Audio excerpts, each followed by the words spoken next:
Tonight, he makes his 5th start of the year at beautiful Target Field in Minneapolis. It's game 1 of a 4-game series. A's Twins next.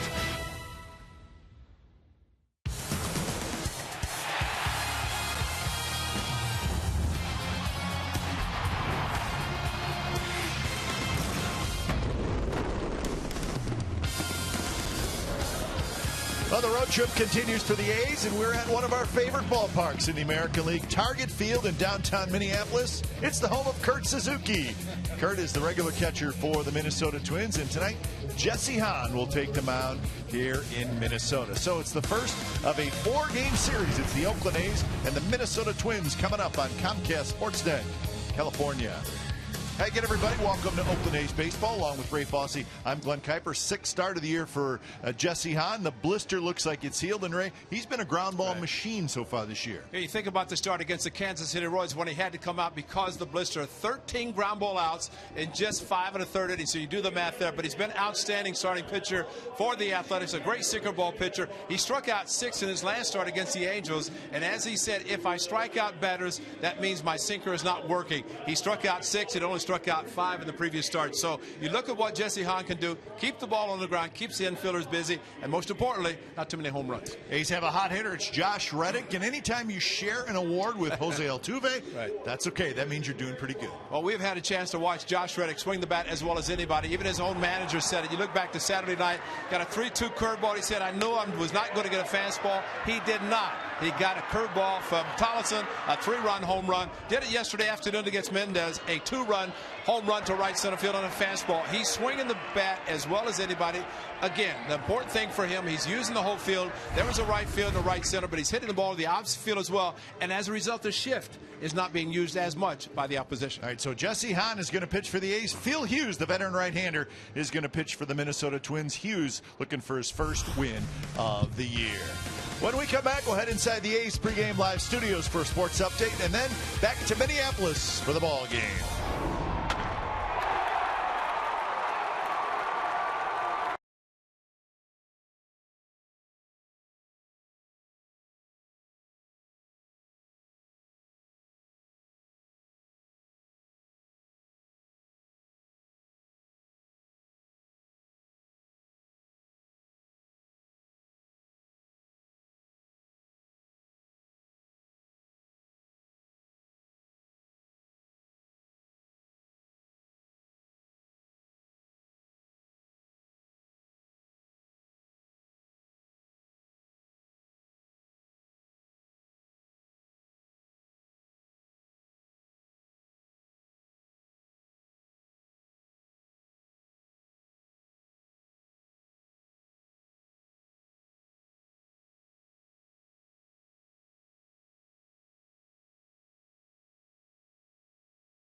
is brought to you by Jack in the Box. Jack's hottest sandwich is back. Head to Jack in the Box for Jack's Blazing Chicken Sandwich. By Toyota, #1 in MPG, durability, and resale value. Toyota, let's go places. And by DraftKings.com. Play daily fantasy baseball for free on DraftKings.com with the official daily fantasy partner of Major League Baseball. Enter promo code SLIDER for free entry. It's time to play ball. Here's Glenn and Ray. Indeed it is, and coming from the co-player of the week. That? We feel special, don't we? Then it is. We got to be ready tonight. Wow, this is a great night already. It's always good when you come to Target Field. It is a beautiful ballpark. Very nice working conditions and a nice night for baseball here in Minneapolis. Game time weather presented by the Santa Cruz Beach Boardwalk. The admission is free. Visit online for park hours at beachboardwalk.com. 70 degrees, just a light breeze. And it's supposed to be nice today and tomorrow, but Wednesday, Thursday, they're expecting some rain. So hopefully the rain will not be an issue for games 3 and 4 of the series, but we will wait and see. And you know what? We'll enjoy the weather that's here tonight. Athletics lineup tonight, and it looks like this. Billy Burns is going to be in center field. Marcus Semien at short. Josh Reddick is in right field. Then Billy Butler back in the lineup. He's the DH. Vogt will catch. Ike Davis hits 6th. Brett Lawrie 7th. Mark Canha is in left field. He'll hit 8th. And then batting 9th and playing second base is Eric Sogard. And the veteran right-hander Phil Hughes on the mound for the Twins. Of course, signed a long-term contract. And for Phil Hughes, you will always see in the BB, the balk category will be low. Only 2 in his first 5 starts. He had 16 total last year. 3 of those came against the Athletics in his first start against the A's. That was the second game played here at Target Field last year. So Phil Hughes, he can't believe he's 0-4. That's the shocking part. Behind Phil Hughes tonight, Eduardo Escobar in left, Jordan Schaefer in center, the veteran Torrey Hunters in right, Trevor Plouffe, Danny Santana on the left side, Brian Dozier, Joe Mauer on the right side, and our old friend Kurt Suzuki is behind the dish. Phil Hughes is ready, and so are we. First pitch of the ball game. And it's lined, and it's fair. Headed for the left field corner, bounces off that side wall. And Burns digging for second, and 1 pitch. And the A's have a runner in scoring position. That's 3 consecutive games for Billy Burns that he has led off and swung at the first pitch. First pitch fastball, outside corner, double down the left field line. Of course, it was caught yesterday by the left fielder. But Billy Burns has stepped in and done exactly that. Been very aggressive, swinging early, and not your prototypical leadoff hitter. But if you can start the game with a double, quite a crowd, that's great. So here's Semien. Semien hitting .275 with 3 home runs and 12 RBIs. Well, speaking of home runs, Phil Hughes has given up a few himself, which, you know what happens, Kipe, and pitchers, if they're around the strike zone, if they're around the plate without chase pitches, and you'd mentioned that down in Texas. And Hughes grabs it, and now they're going to have Burns in a rundown. And Burns tries to get to third, and he's out. Close play. Hughes made a nice play. He grabbed that hard hit ball, and Burns just got off too far at second base. So a base running mistake by Billy Burns.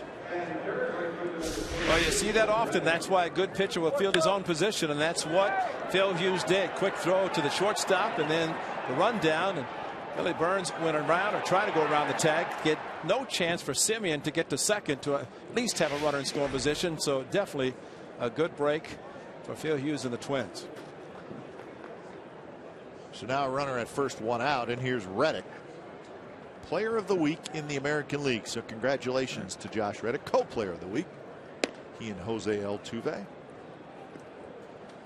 But it's I was mentioning when that ball was hit back by Semien, if you're a pitcher and the hitters know you're going to be around the plate all the time, it makes it pretty easy. And the chase pitch that you talked about in Texas, having a pitch that you could throw out of the strike zone to get a hitter to chase, that's the one you'd like to have. But Phil Hughes really doesn't have one, and that could benefit the A's. It helped Billy Burns.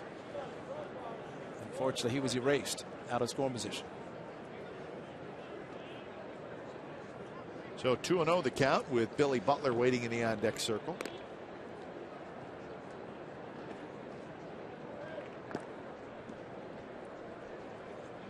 Reddick has homered in back-to-back games.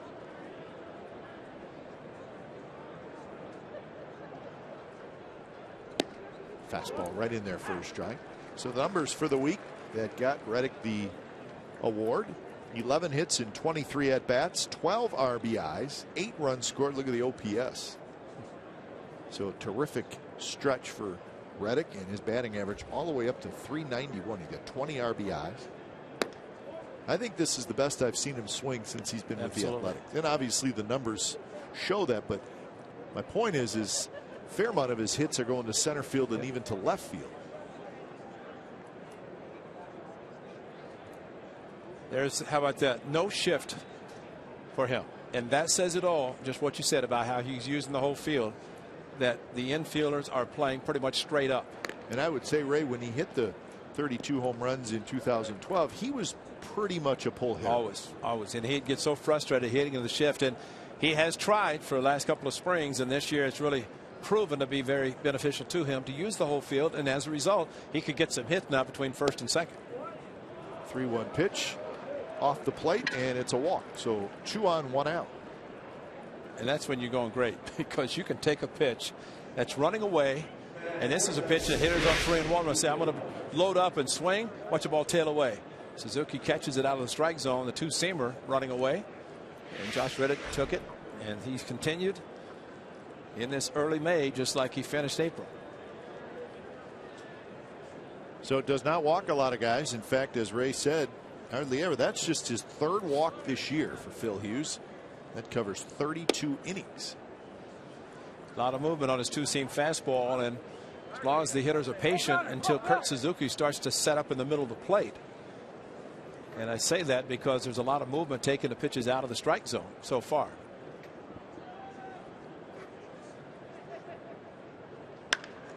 And that one hit high in the air down the right field line, headed for the seats.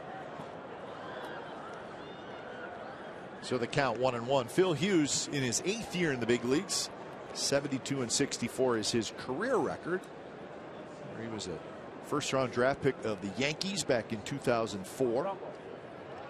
Had some decent years with the Yankees.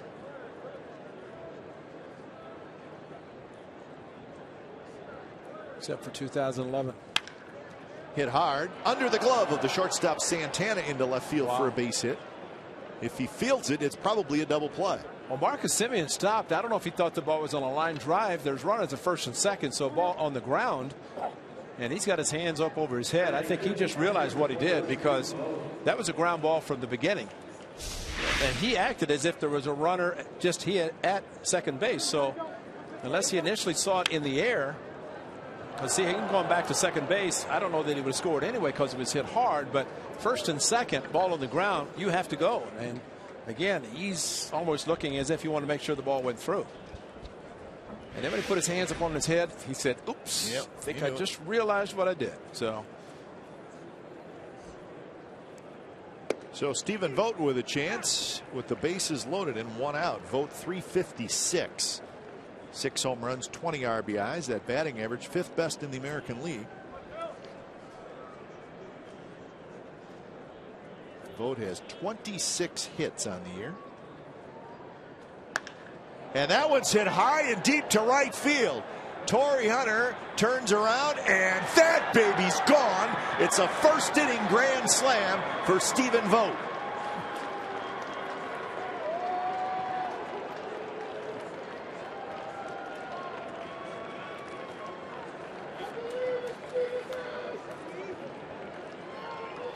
wow.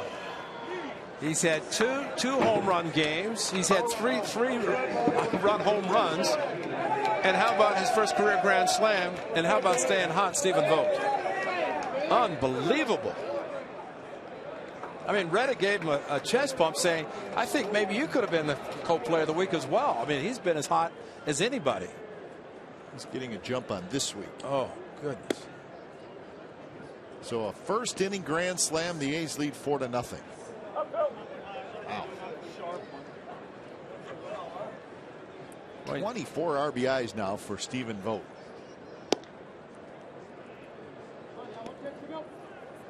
So the crowd still filing in. They're going to look up and they're going to see a 4 spot on the board. And they had to be feeling pretty good about themselves. Twins did. They get a leadoff double first pitch, and Burns is erased. His aggressiveness off the back. Phil Hughes had a chance to get out of it, maybe another ground ball. But this is what has happened too. He's given up a lot of home runs. And that's always danger. And that is because the pitcher is around the plate a lot. Now this is what Stephen Vogt got. Tried to go inside, and guess what? Missed it right in the middle of the plate, bell tie, and he crushed it.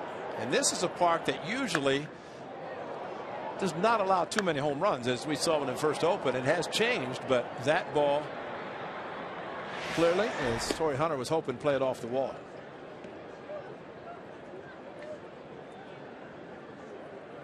So single, double, homer, walk here in the first inning for the Athletics. 3-2 pitch is bounced foul. Something flew off the shin guard of Davis. He goes to pick it up. That hit got some protection on his foot, because you're right, it did flip. Maybe the top of the shin guard. Yeah, it flipped it off. That's when you know, number one, the protection's there. Number two, it hit hard.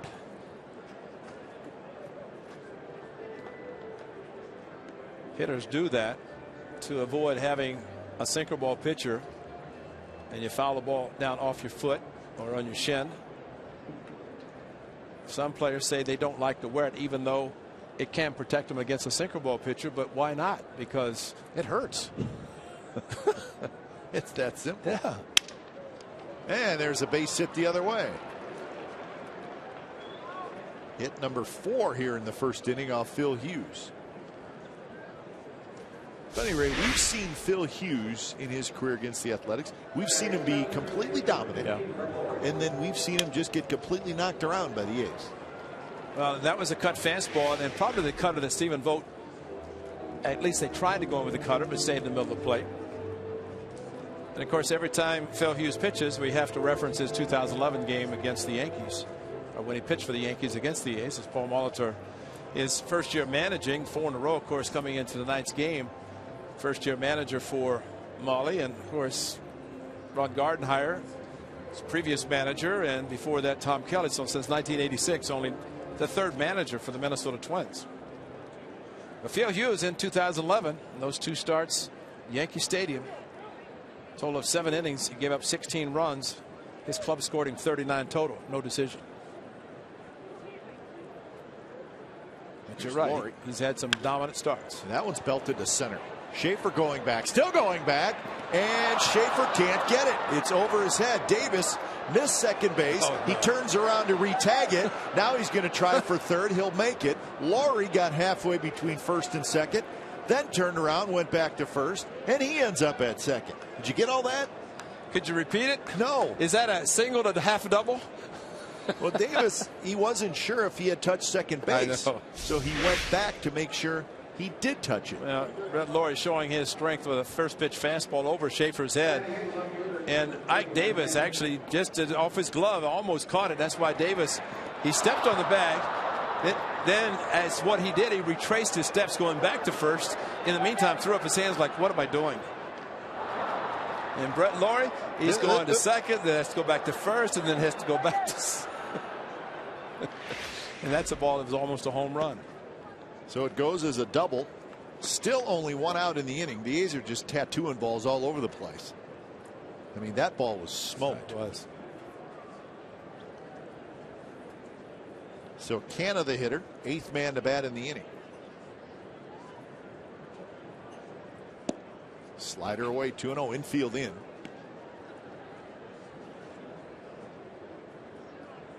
Canha hitting .286, 3 homers, 12 RBIs. He was 3 for 9 in that series over the weekend in Arlington. And a good sinker there for a strike.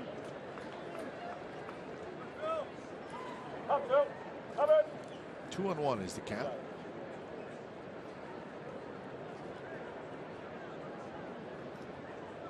.24 pitches in the inning for Phil Hughes and only 1 out.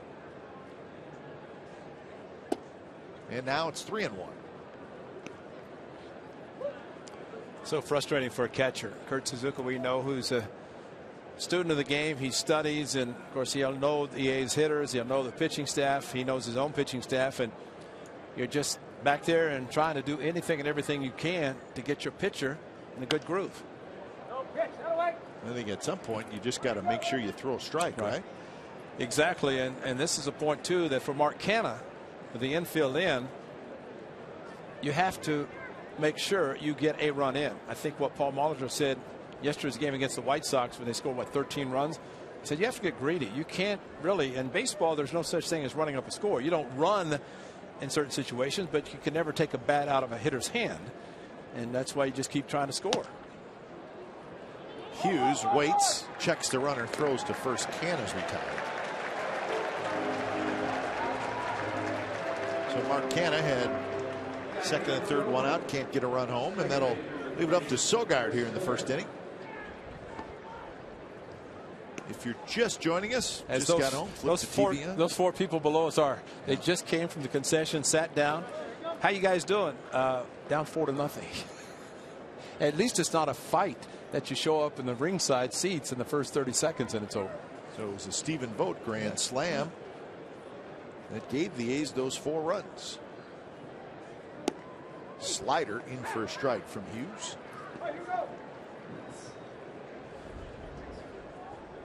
Billy Butler with a sharp single to left field under the glove of the shortstop. And Stephen Vogt, the long ball. So you think defense isn't overlooked sometimes, or not necessarily shown in the box score? I mean, the ball that Butler hit, and it would have been a good play by Santana, the shortstop, but if he makes that play, it's a double play, innings over. Right. And it would not have been, it was a tough play, but the point is if it's made, Butler a slow runner, A's don't get anything. But you know, also he didn't leave his feet. And you know, if you have a runner at second base in scoring position, the one thing you want to see an infielder do, you dive, try to at least knock the ball down to prevent a run from scoring. As it turned out, Semien didn't score anyway, but watch Santana. See, that's a play that I think a good major league shortstop makes. Exactly. And maybe by keeping his feet, he thought if he caught it, he could turn the double play. But you got to be thinking also, worst case, runner at second, if this goes through, he might score. You get your uniform dirty and prevent that runner from scoring. And Paul Molitor played a lot of shortstop in second and third, and I would think that that manager, the Hall of Famer, has got to be looking at that and say, sometime the next couple of days, say to him about doing exactly that. Sogard lays off, 2-2 the count. Davis at third, Laurie at second. There we go.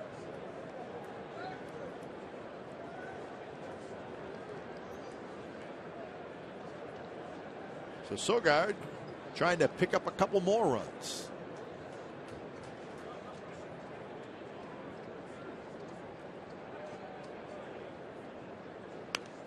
Fouled straight back on a high fastball. So now a 33 pitch first inning for Phil Hughes.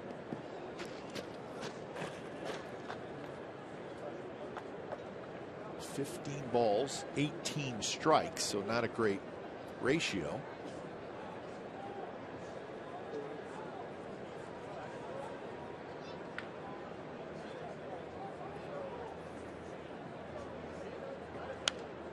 Again, foul back. Sogard put a good battle on Hughes, making him work even harder than he already has. And this is what is good about a hitter facing a pitcher who typically is around the strike zone, and it does make it a little bit easier as a hitter because you know he's going to be there.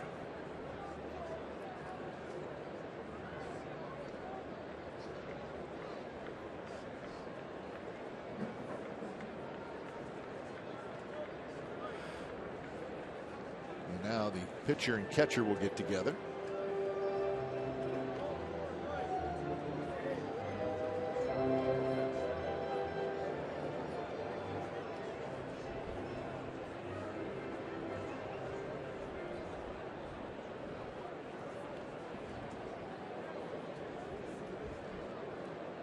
So the A's have batted around here in the first. Looking for a little bit more. 2-2 pitch. hit to right field. Torrey Hunter's going to get it. So the inning comes to an end. A's score 4, and all 4 score on one swing of the bat by that man, Stephen Vogt. First career grand slam for Vogt. Bottom of the first coming up, 4-0 A's.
Twins tonight.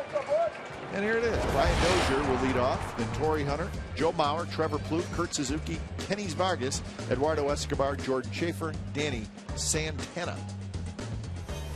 Jesse Hahn starting for the Athletics. Actually, second start against the Twins. Started with the Padres last year against Minnesota, but this year his sinker did not sink on his last start. No decision as he struck out 6 batters, but he wants the ground balls and he hopes to get on regular turn tonight. After having the 11 days between starts, 3 and 4, he's back on track. Facing Dozier, the second baseman, 240 is his average. Couple of home runs, 11 RBIs.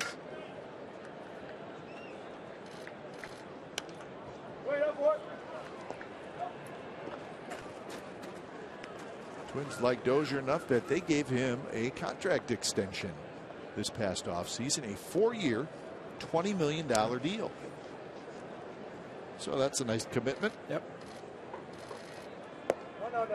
For a second baseman who's gotten a little bit better each and every year. Last year, 23 home runs, 33 doubles.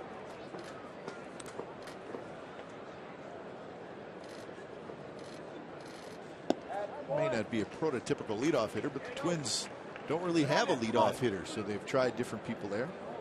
Well, Santana, who's hitting 9th, is one that they tried there, but Dozier has the possibility of hitting home runs also from the leadoff spot. Now 3-2 to Dozier.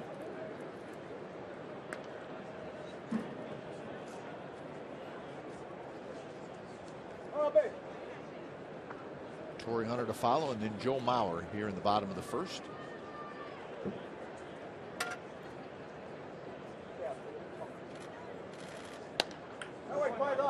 Fights that one off. Twins are 13 and 12. They're 9 and 4 at home. They've won 4 in a row and 7 out of 9. So they're playing good baseball as of late. Wasn't so great early on for Paul Molitor, but made sure everybody stayed calm. They started the season 1 and 6, and since then they've gone 12 and 6. So Paul Molitor, after that 1 and 6 start, little meeting, and it worked. Said the last thing he wanted to do is a first-year manager that has a meeting after 7 games, but he felt necessary, and the players realized that they were not playing up to their potential. That one just foul. They swept the White Sox over the weekend, a 4-game sweep. Ray, they outscored the White Sox 31-8, and I've heard a number of people, not just Twins people, but a number of people say the White Sox look terrible. And that's a surprise because that's a team that kind of loaded up this year. And it's still early, but the White Sox 8-14 on the year. Liner, fair, headed for the left field corner. So Dozier makes a big turn. He'll stop at second. And Dozier with his 7th double already this year.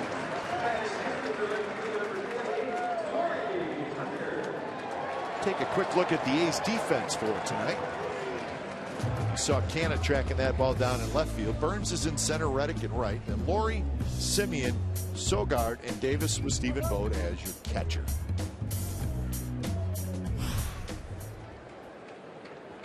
Well, a lot of times, if you fall behind early by a bunch, the best thing to do is just to come back, get on the board.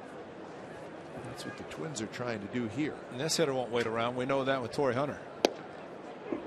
Strike down around the knees. And that's where Jesse Hahn has to pitch. He needs to get ground balls. He elevated the pitch to Dozier. And maybe thinking with a 4-run lead, but as we mentioned in our open, he says he's at his best when he gets ground balls and few strikeouts.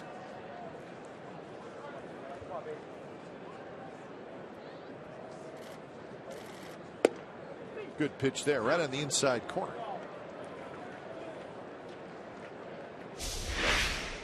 Two-seamer just runs in slightly off the plate. And ideally, you want to prevent a hitter from hitting the ball to the right side to advance the runner. You pitch him in. Torrey Hunter is just so aggressive. Surprisingly, he has not swung the first 2 pitches. What a career for Torrey Hunter. He's 39. He'll be 40 years old in July. Signed a 1-year contract to come back to Minnesota. Couple years in Detroit after 5 very good years with the Angels.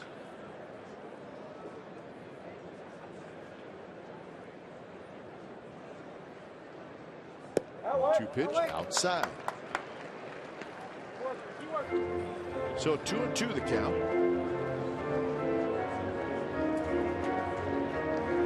The career numbers for Torrey Hunter: 333 career home runs, 2,349 career hits.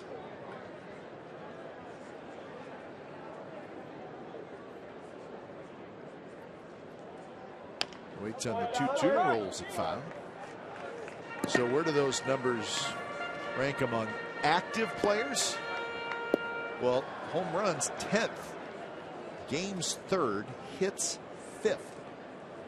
Again, that's among active players. And veteran leadership and clubhouse presence, 1. He is the top of the list, definitely there, because that's the reason Twins wanted to bring him back with his young club, but the reason the Angels signed him. He signed him to Detroit, of course, Minnesota Twin for many years, winning about 9 Gold Gloves with the Twins, playing outstanding center field at the Metrodome.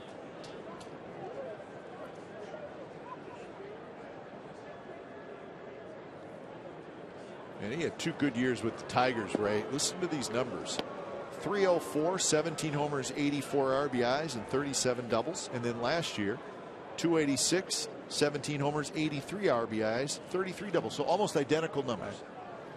Still looking for a ring, though. Yes, he is. Taps that one towards Simeon, who scoops, throws in time, 1 out.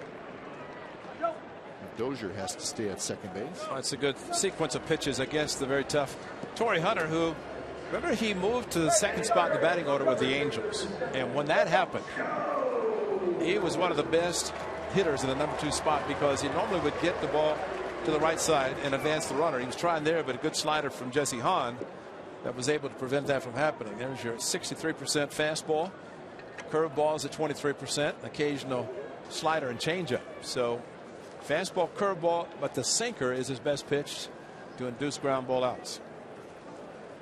So 1 out for Joe Mauer. Way off the plate to Mauer, hitting .302, no home runs, 13 RBIs. 7 doubles and a triple. And a beard. Yeah, he looks a lot different in the beard. Actually, we're probably just not used to seeing it. I think he became father of twins during the offseason. Curve in for a strike. Joe Mauer. I think, Cap, when they built Target Field, which is a beautiful stadium, after playing in the Metrodome, Joe Mauer hit a lot of home runs in the Metrodome to left field. This is a little bit bigger yard for hitting opposite field home runs, and Joe Mauer really has never hit the number of home runs they had hoped when they signed him to a contract that should keep him a Twin for his entire career. Well, I like to back you up, Ray, if I can, with some numbers. The last year in the Metrodome, 28 home runs. Since then, 9, 3, 10, 11, and 4. So I think you're correct. But the hits he can get. He's got a lot of hits. Yeah, that's pretty good company right there with Kirby Puckett, Carew, Hall of Famer Tony Oliva still with the club, Herbeck, and Harmon Killebrew, one of the nicest gentlemen. He can hit home runs and get hits. Played at the old Met. Now, in fairness to those numbers that I threw out, he has missed quite a bit of time the last 4 years with different injuries. Well, one time it was the M&M boys, Morneau and Mauer. Justin Morneau has moved on. Remember, he had a concussion that lasted forever, and Joe Mauer has become a first baseman because of similar concussion symptoms. That said, one ball hit off his mask so hard it went up and into the stands. So they decided to put him at first base. Figure he has the contract, put him in a position where he can play every day. 2-2 pitch, very close inside, 3-2. Trevor Plouffe is the on-deck hitter. Joe Mauer can hurt you in so many ways, especially with singles and runner in scoring position. But in the outfield, as Plouffe waits, one of the power hitters for the Twins. But the outfield, infield, and you have to play him straight up because he can do so many different things with the bat, depending where the ball is thrown. Dozier the lead at second. Here's the pitch, and it's hit high and fouled on the left field line. May have swung at ball 4. And a very nice play by Justin Morneau. Justin Morneau was there to watch his buddy. Justin Morneau must have the night off with the Rockets. That's a good play. Who's the hockey player that Morneau wears the 33 for? Because he's a big hockey fan. That's a good question. I can't remember. I'll think of it. Yeah, he just reached over. Made a great barehanded catch. What a play. Why do I get the feeling that those 4 guys are going to have a lot of fun? Another 3-2 and a fastball, and he struck him out. That's impressive fastball against Joe Mauer. He showed Rod Carew, and you could almost look at Joe Mauer and Rod Carew. Of course, Carew over 3,000 hits, and Joe Mauer fastball right down the middle. He kind of opened up. Watch him open up. This is unusual for him. He said, like, I'm going to hit a 2-run home run, and that's just not his style of hitting. Lift off, lifting like that, and maybe thinking about playing a position where you'd like to see home runs from first and third, and catching maybe not as much. Won a couple of batting titles as a catcher, but at first base still looking first this year. First pitch, a curveball, a strike to Trevor Plouffe. Jesse Hahn has that great curveball and a great 2-seam fastball, and he could live with those 2 pitches.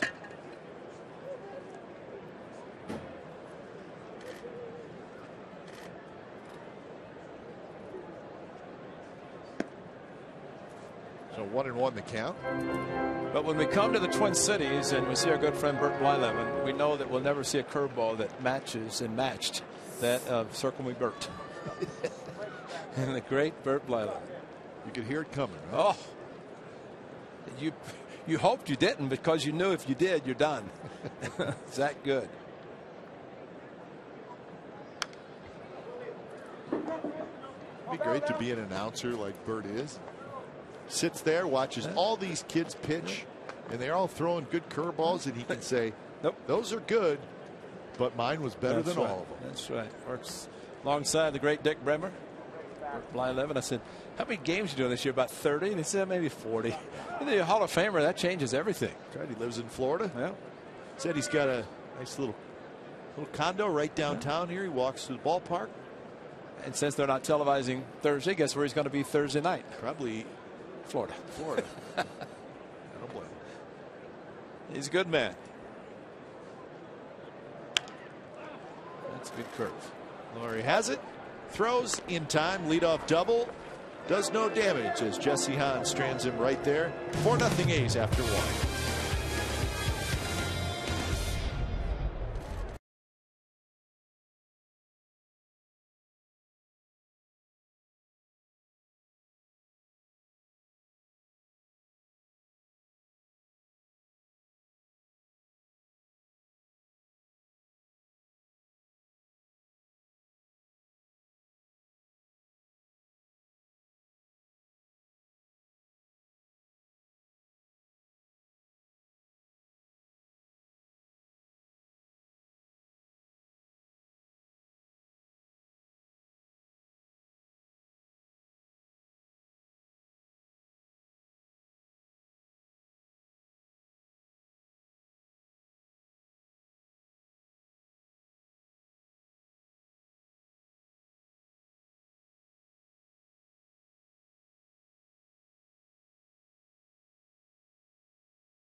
Prism. Now your team can collaborate at a whole new level with video walls from Prism. Learn how at prism.com.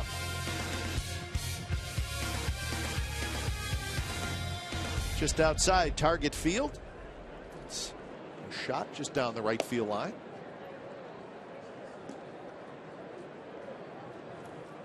This ballpark kind of tucked in a little spot on the west side of downtown Minneapolis, right next to the Target Center, which is the basketball arena.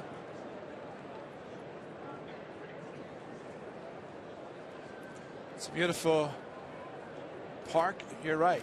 Not much parking around it, but it's downtown. It makes it nice. This is the 6th year that Target Field has been open. Some funky dimensions. A big ballpark, center field 404. Well, the right field wall is 23 feet high, and what it does, Ray, just as we sit here, you look at those numbers, okay, and it's a big park, but it looks huge as you sit up here, the outfield. Right.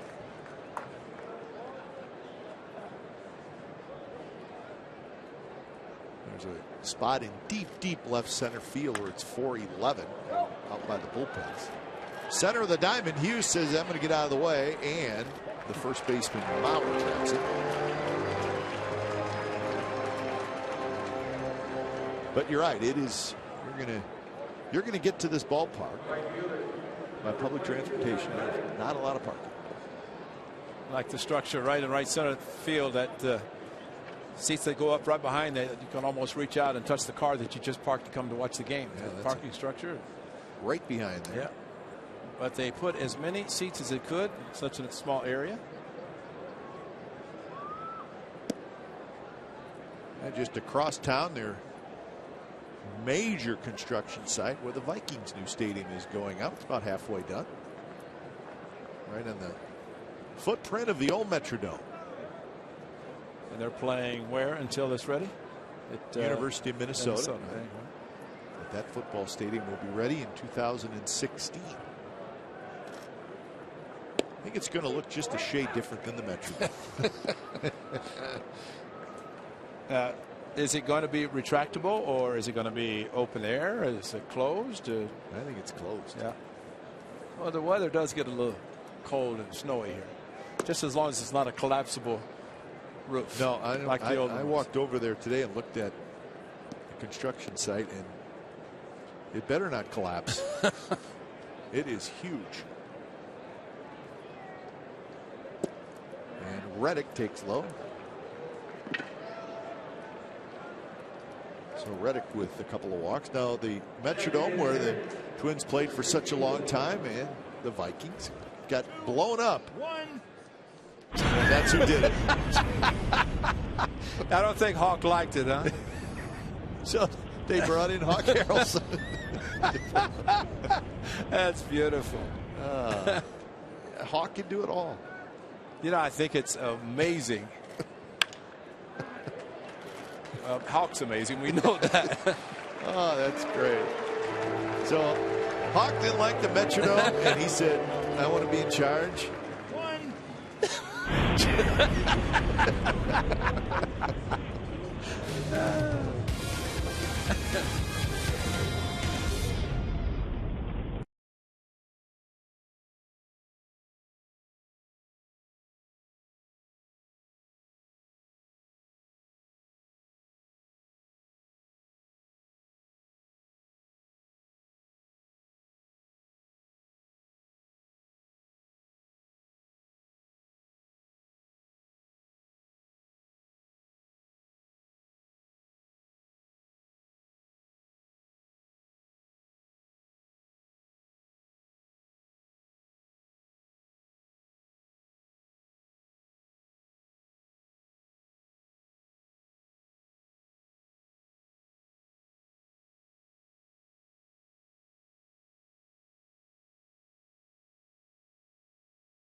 With MLB.com at bat, the #1 app for live baseball. At bat is up to the moment, at any moment, with in-game highlights, live look-ins, replay reviews, radio broadcast, adcast, and much, much more. Get MLB.com at bat for your smartphone or your tablet. Kurt Suzuki leading it off in the bottom of the second inning. A Stephen Vogt grand slam in the first. The 4 runs for the A's. Suzuki, Vargas, Escobar for the Twins.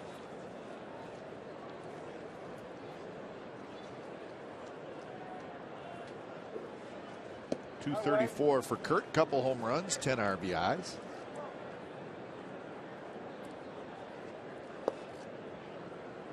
He's enjoying the Twin Cities, and as Paul Molitor, his manager, said, the bench coach Terry Steinbach, former catcher for the A's, said last year, he's done everything the Twins could hope, especially handling the pitching staff. Simeon has it, and Suzuki's out. Well, if you're going to move Joe Mauer out from behind the home plate, you want to have a quality catcher to put back there. It's perfect. I said, Suzuki, you're doing a lot of fishing in the 10,000 Lake State. And nope, he said he and his daughter Malia went fishing in spring training, caught a 10-pound bass. Really? Yeah. So he's going to quit while he's ahead? Well, he said he threw it back in, too. He said it was kind of a lake, and he said Leah's daughter got so excited. She's 4 now. Renee, of course, wife, and they have another son, a 1-year-old boy who was born, I think named Kai. So Zook happy in the Twin Cities. And if you like to fish, this is the state to be in. Yeah.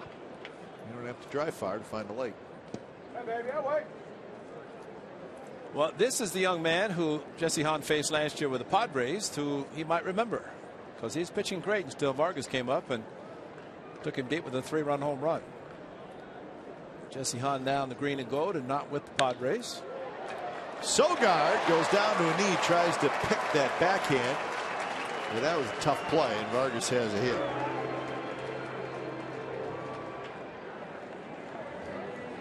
And you know, that's one of the problems, as we've talked about. If an infielder's playing in the outfield grass with a shift, this ball, when it goes to backhand it, it stays down. It's not going to bounce on grass like it does on dirt. That's a good point. And, you know, it hits the grass, kind of scoots, and you almost have to get in front of it. Soki's a pretty smart player because that ball was scalded. You don't want to get in front of that one. But, and I think you said some of the infielders will practice taking ground balls in the outfield grass, but that was a bullet. First pitch to Eduardo Escobar, who's playing left field tonight. This was that start last August. 5 2/3 and the 3 runs. As a member of the Padres, one of 12 starts he made last year for San Diego. I think he had a 1-0 lead until Vargas hit the home run.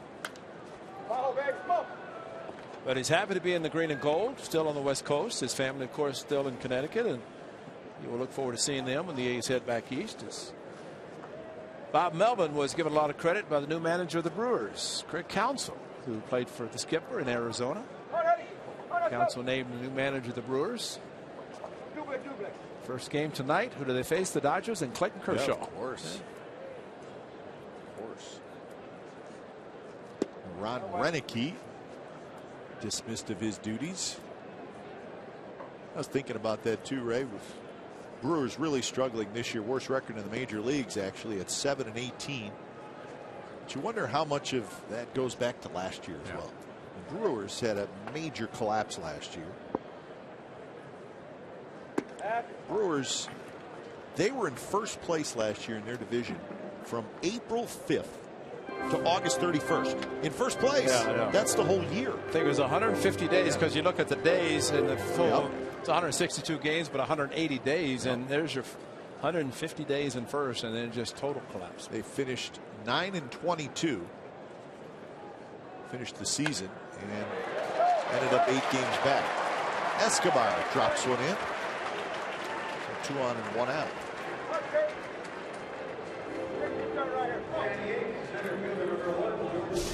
And a curveball kind of stayed in the middle of the plate, and you know you want big, powerful hitters, and maybe a curveball will work. Escobar, more of a slap hitter, and he shows it with that handling of a curveball from Jesse Hahn. But 2 on 1 out for Schaefer. Ray, I asked Bob Melvin about Craig Counsell as well, and he said, yeah, he said he had him as a player in Arizona. He loved him, and he said I would have loved him, had him on my staff, right. But you know, Counsell's, he's from Milwaukee, he grew up outside of Milwaukee, played for the Brewers, and that's probably where he belongs. Right. And then Bob said the same thing. Absolutely. He's working alongside Doug Melvin, the longtime general manager, and first pitch to Jordan Schaefer's low. So Craig Counsell takes over in Milwaukee, trying to turn things around. And that's a team that's got some pretty good players. You're surprised that they're 7-18 in the early going.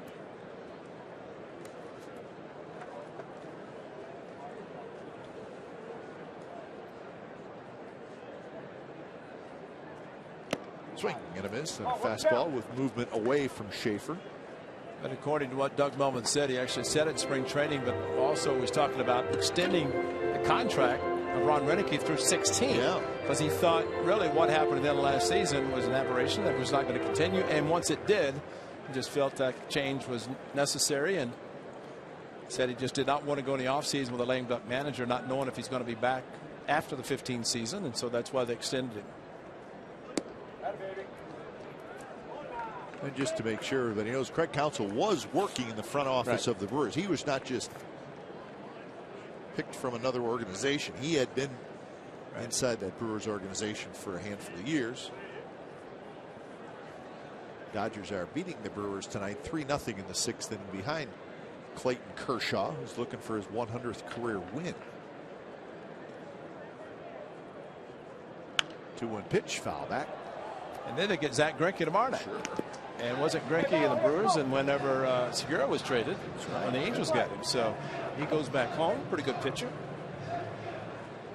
Right now, Jesse Hahn trying to. It'd be great to get a ground ball to get a couple of outs with one ground ball. Schaefer runs well. Might be a little bit difficult to double him up, but it'd be important to get a ground ball nonetheless. Left field, that could be trouble, and it's fair. One run scores. Escobar hustling for third. He's safe, and Schaefer to second with a double. And the Twins are on the board. It's 4-1. So again, a ball in the air, and that's just not what Jesse Hahn is hoping for. But you're also looking at hitters in this part of the batting order which do that, and that's, they don't really roll over. They don't try to load up and hit home runs and get ground balls instead. They just slap the ball the opposite field. So a hanging curve to right field by Schaefer, or by Escobar, and then Schaefer ending the double to left field on a line drive. So here's Danny Santana. And he chops one over the mound. Sogard has it. He'll just hold on to it. Run comes in to score. And now it's 4-2. Well, that's the same thing you said, Ray. Not rolling over on it. Yeah. Just kind of slapping at it. Got Kurt Young out to talk to his young pitcher. Sometimes the part of the batting order, and that ball is a cross-up, is you can see Stephen Vogt going to his left right there. The pitch was outside, so he might have called for a curveball. You saw Josh Phegley crossed up a couple of times in Arlington.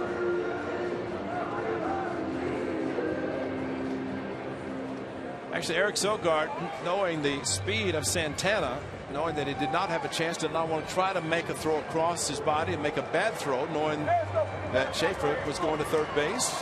Keeps the double play in order if he can get Dozier to hit a ball on the ground. Dozier doubled into first, so the Twins right back in it. Schaefer at third, Santana at first. Runner goes. And Vogt's going to hold it, and a stolen base for Santana. Now, the Twins have not stolen a lot of bases this year. That's just their 8th. But Santana got a pretty good jump. Well, and Bob Melvin's look is one of, you have to hold him a little closer, because they had the play probably to throw through. And Bob Melvin talked in spring training about pitchers doing their job to try to help the catchers by keeping runners closer at first. And that one's belted to left. Canna's going back, and he cannot get it. 1 run scores. Here comes the second run, and it's a 4-4 game just like that.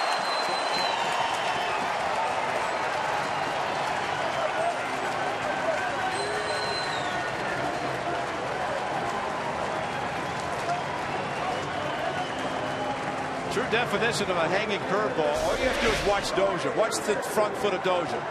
Plants it and then stays back, and the hanger comes in, and he crushed it. Mark Canha going back, looked like he had a chance.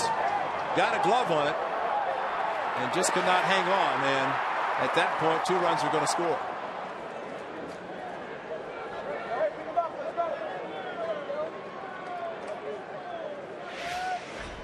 So here's Torrey Hunter.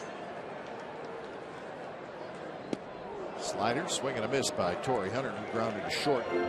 So 5 straight hits for the Twins to tie up this game.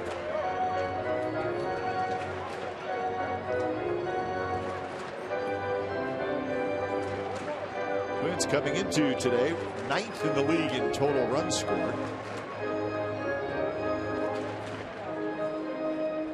Had a big weekend offensively against the White Sox, where they scored 31 runs in 4 games.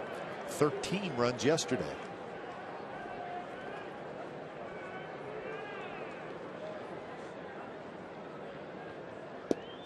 Good pitch right on the outside corner. 0-2 to Torrey Hunter. I think you said it best, and we've talked often about if a team gets down early, you got a lot of time remaining, and you just hope the pitcher, who is the recipient of the 4 runs in this case grand slam in the first inning by Stephen Vogt and hang on, but now Jesse Hahn just in the second trying to hang on to a tie game. Curve is line foul. That was another hanger.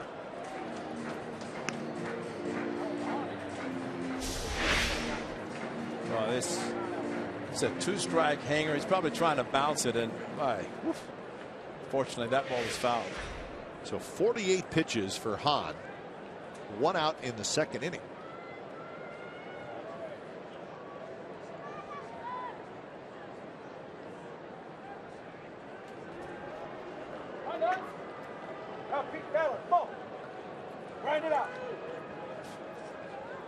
Two doubles and 3 singles in this inning.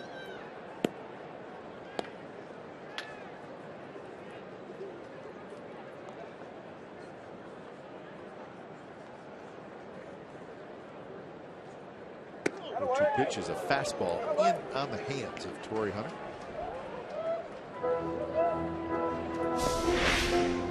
Well, I remember when Torii was with the Tigers, and that's a wow. He does not like pitches inside. No, remember when Sonny Gray did it in 13 in the playoff game, and stood out and started chirping at him a little bit, talking, and Sonny just blew him away with a 3-2 fastball. They're staying inside, and you get a scouting report as long as Torii's been around. He likes to extend his arms, likes to go to right field, and they're playing that way. Yeah, then Torii Hunter swings and misses at a low fastball for the second out. Hey, big stuff right here. Go, come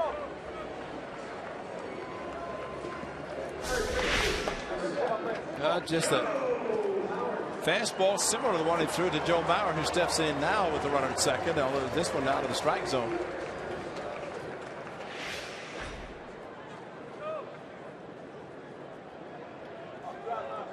So Joe Mauer steps in. Mauer struck out in the first.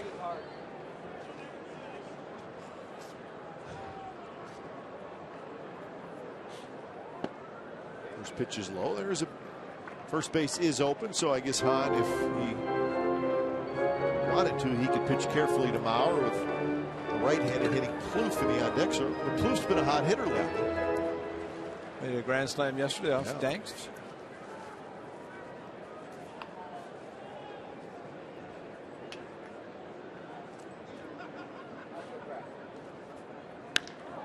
That one's hit high in the air. Left field. Canna goes back.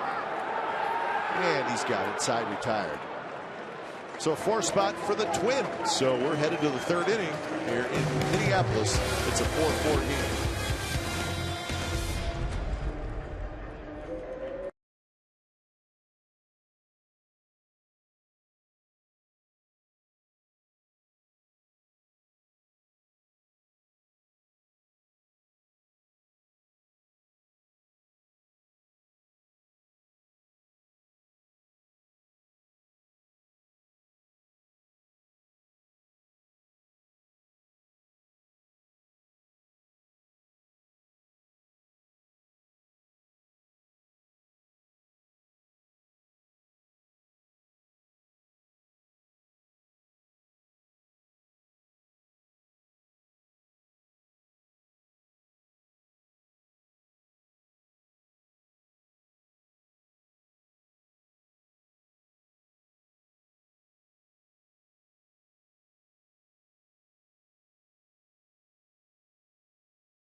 There's one. We've got another one in, folks. That one was off Gallardo in the 6th. And then this 3-run shot in the second career 2-homer game. I believe he did it earlier this year, did he not? Yes, Ray? he did against Jeremy Guthrie In Kansas City. So what did he do here tonight? A grand slam. So he's smoking hot just like Reddick. Isn't that the way it is, Ray? So you think about the middle of the A's order with Reddick and Butler and Vogt and Davis. It seems like 2 guys are hot. Well, other 2 guys are struggling some, and that's usually the way it is. If you get all 4 going at the same time, you're a lucky hitting coach. And you look at the Twins, and as we were talking lower part of the batting order, different types of hitters, as Hahn has a tying or go-ahead run at second with Torrey Hunter and Joe Mauer, 2 very established hitters, and it gets both of them out, but the guys at the bottom are the ones that hit opposite field doubles and singles. Vogt hits that one past third, left field. Vogt will round first and he'll stay there. So Stephen Vogt with another hit. So we believe in Stephen Vogt. The AL ranks on base percentage, 2nd in slugging, 3rd in average, 2nd in RBIs, and he's hitting .545 with runners in scoring position. So we joke, not really, but he's having an all-star season right now, and it's very early. We always say that, and it is. But come on, he's got 7 homers, 24 RBIs, and he's hitting about .370. And you'd rather start that way than the alternative. And as we have seen some guys who struggle to get a reasonable batting average. And really, he's probably played, and he knew he was going to play most of them. He's probably even played more than he thought in the early going, just because he's stayed in there against some left-handers. Well, he's got 3 huge hits against lefties. He got Thatcher with the Astros, brought him in to face him, and also got Ramos with the Angels. Lefty brought in, got a single off of him, and of course yesterday brought the lefty in to face him and got a 3-run home run. So maybe he's proving to the opposing managers, be careful about bringing a lefty specialist to face him, especially as hot as he is. Well, this is the 27th game of the year for the A's, and he has played in 25. So even when he hasn't started, he's pinch hit. And remember Thursday, assuming all goes well in the first 3 games and they play the 4th, that it's a very early start. 12:05 local. Yeah, and so that's a day game after a night game, and maybe close to a morning game after a night game. It's a pretty good chance, even with a righty, that he will not start. But I tell you, it's hard for a manager not to start a hot hitter, regardless of where he is as far as playing. Mike Davis got a pitch to hit. Skies it toward left field where Escobar grabs it, 1 out. Well, Phil Hughes has had a hip injury, a hip issue that maybe has contributed to his 0-4 start, and maybe even the grand slam in the first inning. But if you look back to April the 9th of last year, he also gave up 4 runs in the first inning. Jesse Chavez struck out 9, left with a 4-1 lead. The Twins tied it. It went to 11 innings, and the A's did win it. But Phil Hughes, exactly the same, struggle the first inning, but at one time retired 17 consecutive batters. So he has a way of settling down, and well, the A's scored 4 in the first inning. We're back to an even game.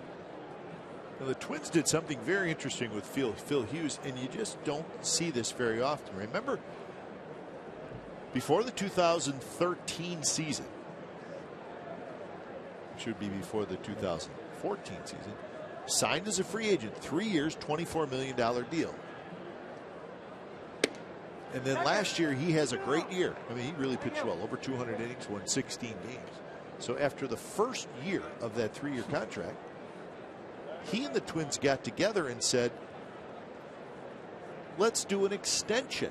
So this past offseason, Hughes got a 3-year, $42 million extension, 1 year after signing the original contract. So Hughes may have said, hey, I like it here. The Twins are like, you know what? Look at the numbers last year. 209 innings, 16-10 record. He was very good. So really what it all comes down to, Ray, a 6-year, $66 million deal through 2019. But you just don't see that very often. And he gets Laurie swinging at a high strikeout.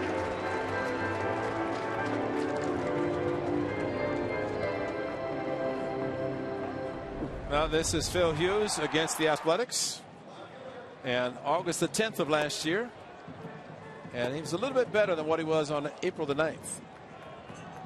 But a very good pitcher, and shows that cutter working. As I mentioned, the hip that affected him a little bit.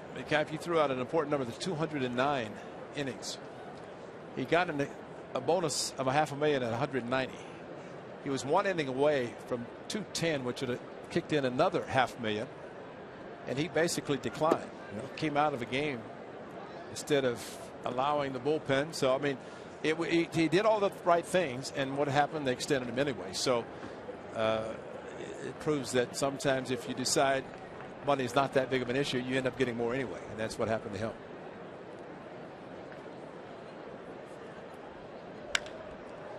Hit high in the air, left center. Schaefer's under it. He's got it. Side retired. So the A's do nothing with the leadoff single by Moat. Bottom of the third coming up. It's a 4-4 game.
On to CSNCalifornia.com as our A's insider Joe Stiglitz provides wire-to-wire reporting of the A's 2015 season. He's got breaking news video and special features. It's only on CSNCalifornia.com.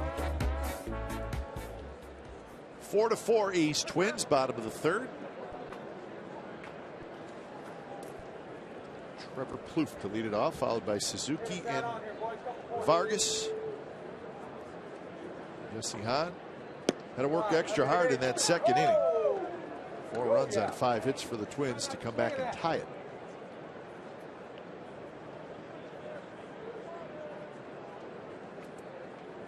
Plouffe grounded out to third to end the first inning.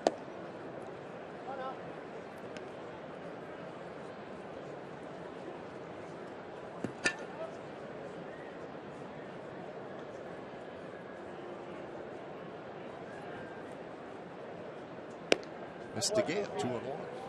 Astros are winning again. They're leading the Rangers 1-0. That game in the top of the 5th inning. Houston got a run in the bottom of the 1st. Dallas Keuchel's not going to need much. He's pitching tonight. And he's pitching great, too. Just saw where he struck out 6 consecutive batters. So he has got it going on. Keuchel came into this start 3-0 with a 0.73 ERA. He's facing Detweiler, so a couple of lefties. So we'll keep an eye on that one. Astros have won 10 games in a row. The Rangers have lost 8 out of 10. Well, the one thing I've said about the Astros, that 10-game winning streak, that means they've gone through the rotation twice.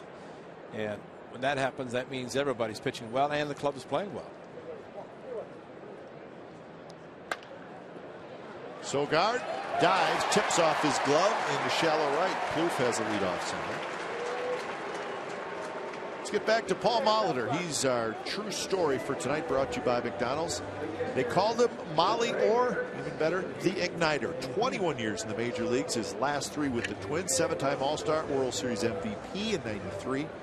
Played for the Brewers, Blue Jays, and Twins. So, goes to University of Minnesota, first-round pick, plays in Milwaukee, and then wins a World Series in Toronto, and then finishes his career back here in Minnesota. That's not a bad career. Hit number 3,000, a triple. The only player to get number 3,000 is a triple, called by the great John Gordon on Twins radio.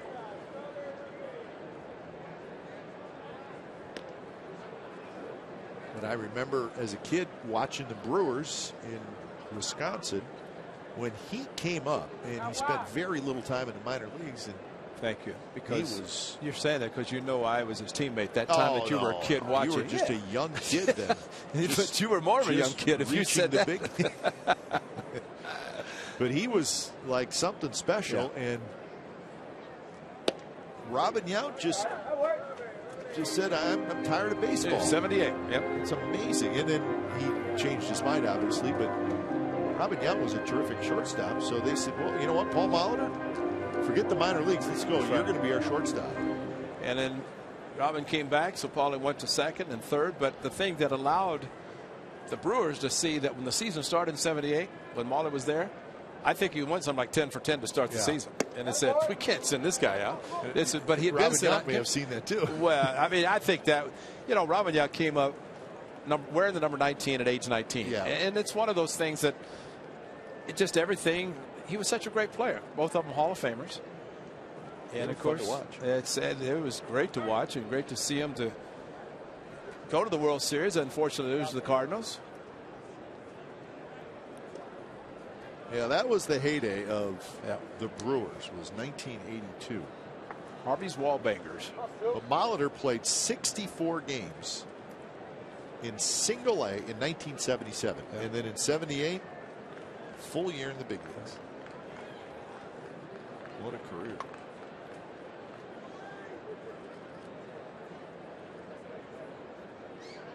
If I told Paulie that we would come in to broadcast and he had seats, still has right below us. Right there, we used to sit in the front row of this section right below us. And I said, we'd see you and say hello to him. And I said, now you're down on the field managing. And he said, well, I still have the seats. My family might be there. Yeah, he used to have his wife and kids right there. 2004 to Cooperstown, along with Dennis Eckersley and our great friend Lon Simmons. Suzuki skies one, foul territory. Ike Davis looking for it, and he's got it. It's a helpless feeling when you put up your hands. You're saying, I don't see it, but I know I'm the only one that's going to catch it if I ever find it. I'm just looking at the career of Paul Molitor, and it's fun to look at the numbers, right? Yeah. He hit .353 in 1987. Remember '87? The Brewers got off to a 13-0 start. That's the year he had the 44-game hitting streak. I think so. 3 years in Toronto. He left the Brewers after the 1992 season and then won it with Toronto in 1993. Which I think he was on deck when Joe Carter hit the home run to end it. How about his 1996 season? His first year in Minnesota.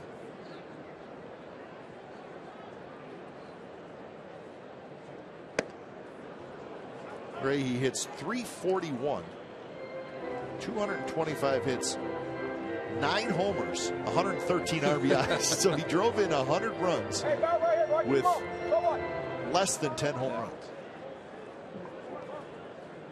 Eric Sogard playing a more traditional second base with Vargas. He played in shallow right field, and Vargas hit a ball past him. And Vargas, of course, with the possibility of a double play ground ball, Sogard has to play on the dirt. Paul Molitor was the hitting coach for Bob Melvin in Seattle. They were together. And as Melvin said, what a treat it was to have a future Hall of Famer, as a hitting coach. He said he could have gone to anybody, and he was fortunate to have him in Seattle. Not close. 1-2.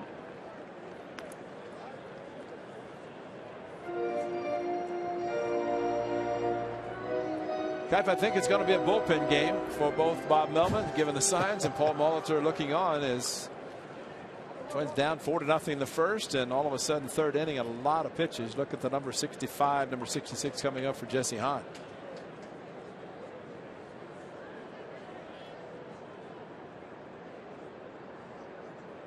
One, two, foul back. Escobar is the on deck hitter as Hahn battles Kenys Vargas. And it's this part of the batting order that gave Jesse Hahn some trouble last inning. Just the last inning.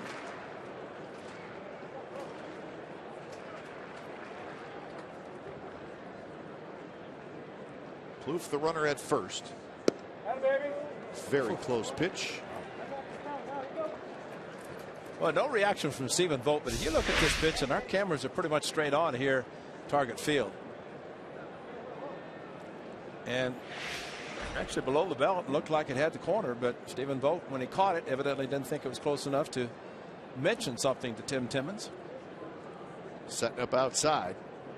And a good pitch as Hahn hits the mitt. A swinging strikeout by Vargas. 3 strikeouts for Hahn. So 2 away here in the third. Fastball in, the tailing fastball away, and got him to try to pull the ball, and that's what you want right there. You want a powerful hitter to try to pull a pitch that you know is really impossible to pull outside, and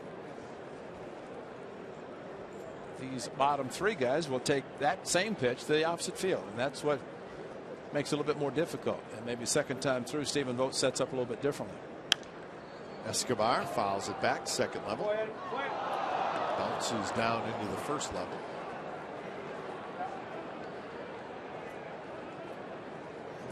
Eduardo Escobar playing left field tonight, but last year he played a lot of shortstop for the Twins and did a good job. So it's interesting. He played a lot of short last year. He's playing left field tonight. Danny Santana, who's playing shortstop tonight, played center field last year. Exactly.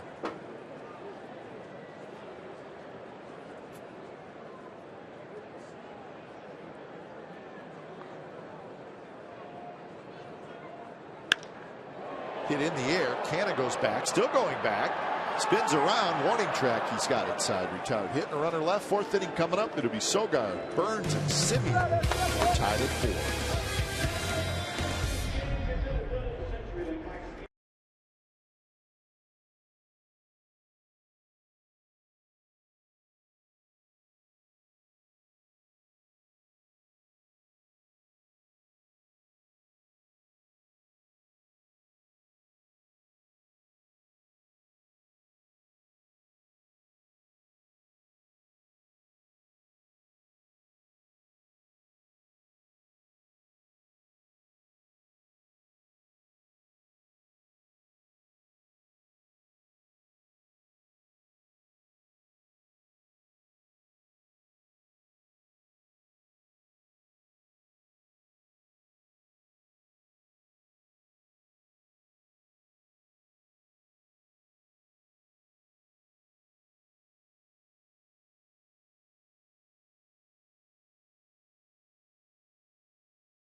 More Paints Tuesday, May the 12th. Next homestand. That'll be the Boston Red Sox in town.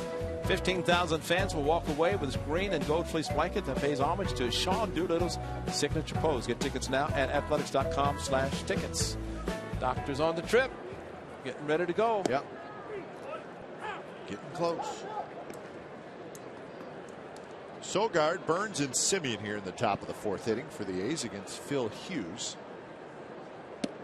Phil Hughes had a disastrous first inning. 4 runs, 5 hits, grand slam by Vogt. But since then, the next 2 innings, he has settled in. What do they say about a starting pitcher? Gives up a lot of runs and becomes the long man. Yep.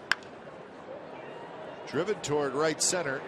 Schaefer, good outfielder, runs it down.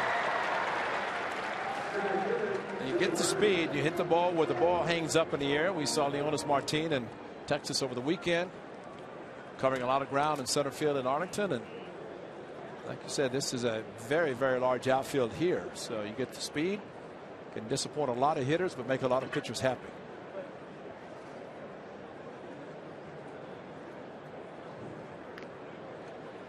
I think, too, Ray, what makes this ballpark look so big, or it almost looks like it'd be hard to hit a home run here, is the right field wall is very high. Yeah. I mean, it just visually, it just makes the right field area just look like you just got to crush one. The 2012 it seems to be small in the second half. That series, yeah. Johnny Gomes with a slam off of Liriano to start the second half following the All-Star break, and then, man, opposite field shots all over the place. It's Carter to right center. There's a little 0-2 swing and a miss by Burns. Suzuki called the fastball away, and Burns opened up. Of course, he is kind of running out of the box, almost like he wants to slap it, but he couldn't reach this one as it just kept running away. And so Burns is out. 2 outs for Simeon. There's also that little ledge of seats out in right field that just kind of hang over the wall a couple feet. And that makes it actually interesting for a right fielder, because you got to play the ball right off that, but you see it's offset from the wall probably 5, 6, 7 feet. Like old Tiger Stadium. Yeah, a little bit. Tiger Stadium, you could camp under a ball. If it's a high towering fly ball, it drop down, you're ready to catch it. It's in those first 2 rows. It's like the Crawford boxes of Minneapolis. There it is. Great shot, Bertie. Yeah, it's a good shot. You see how much it hangs out over. Just want to know who waters the flowers. Maybe the natural rain of the Twin Cities. Yeah, looks pretty good out there. Simeon jammed, and that one is rolled. Foul. Joe Mauer should have let that ball continue to roll. You never know. Of course, the grass, if it's close, it can hit the grass and spin back in fair territory, but Simeon stayed at the plate.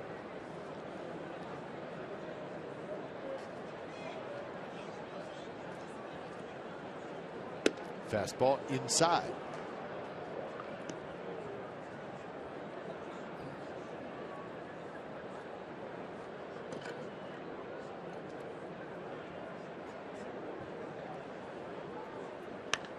Popped up, and that'll be back behind home plate, just below us, right in the section underneath our booth.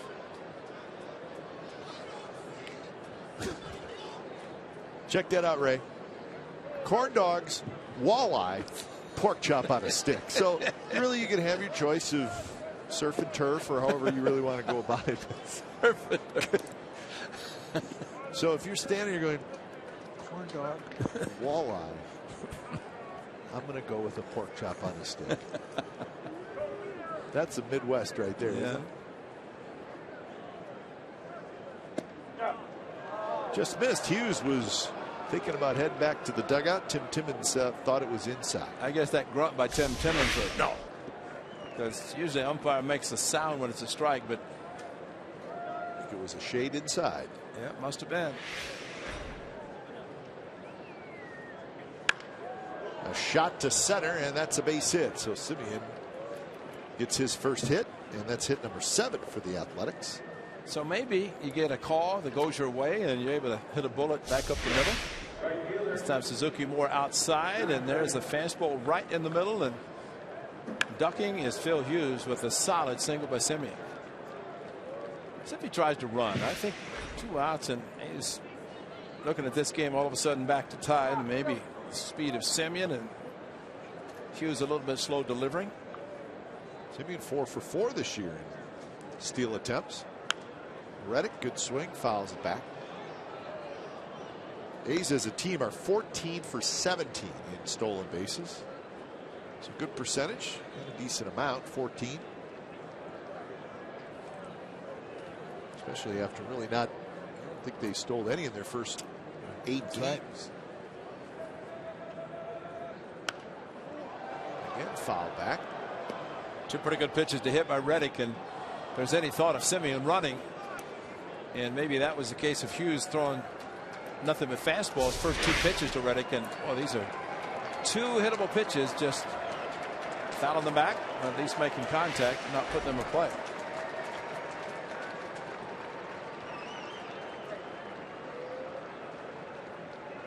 See where Suzuki sets up, slides outside, well off the plate. Over in the A's dugout, pretty close. See, that's where you used to set up, and Catfish would hit that spot, and it'd be a strike. That's right. Before Questek and all the other who needs Questek? monitoring. Yeah, Ray would be like near the on-deck circle.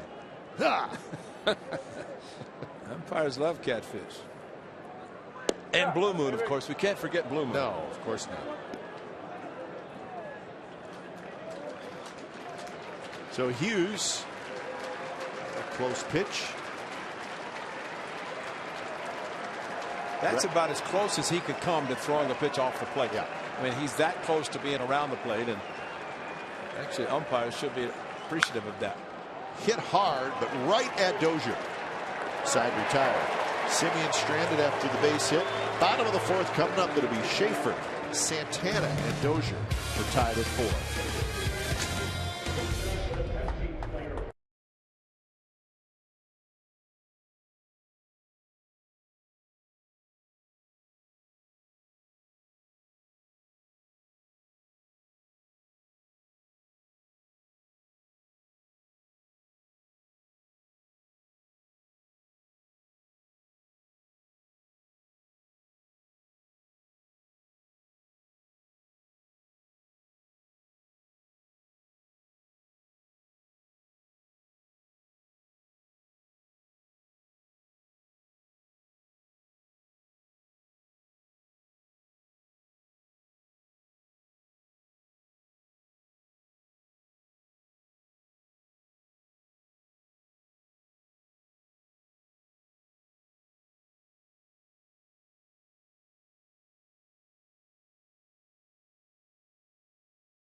A's got all 4 of their runs in the first on Vogt's grand slam. Twins got their 4 in the second. Full night in Minneapolis. A's have really dominated the Twins the last couple years. A's won 6 out of 7 last year. Yeah. So I say it's your night, Kai. Yeah. All the good guys are here. It is. It's Star Wars night here in Minneapolis. See those 2. Remember Darth Vader and the Stormtroopers? There was Darth Vader and 2 Stormtroopers. Those are the same 2 guys that visited us in Anaheim.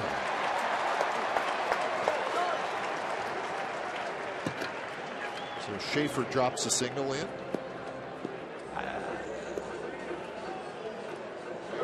Got a dilemma for Mark Canha in left field. He played relatively deep, or maybe a little bit more shallow when the ball was hit over his head by Schaefer. And then this time, ball just dropped in front of him, ball off the end of the bat. There's that season series last year. The last 2 years, the A's have won 12 out of the 14. And they've really played well right here. Santana squaring around the bunt as the pitch out was called.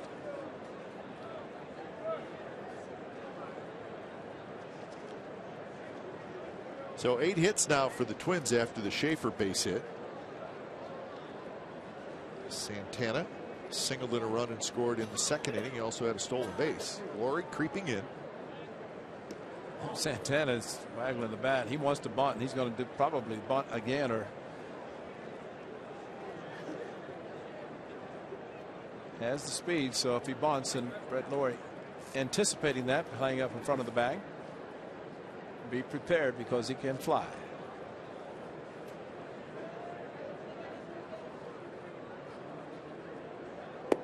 And he looked like he was going to maybe drag that one, and he umpire said that he went after it. So the count 1-1.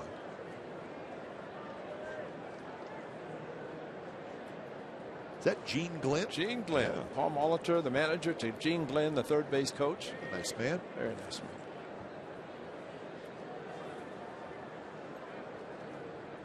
Big lead by Schaefer at first.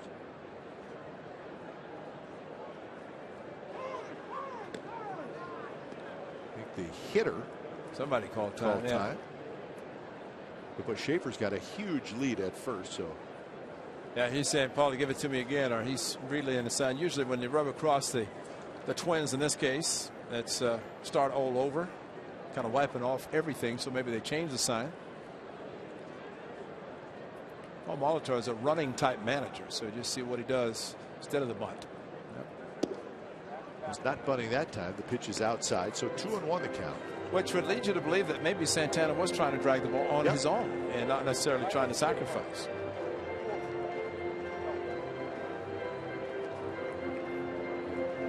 So 74 pitches for Jesse Hahn.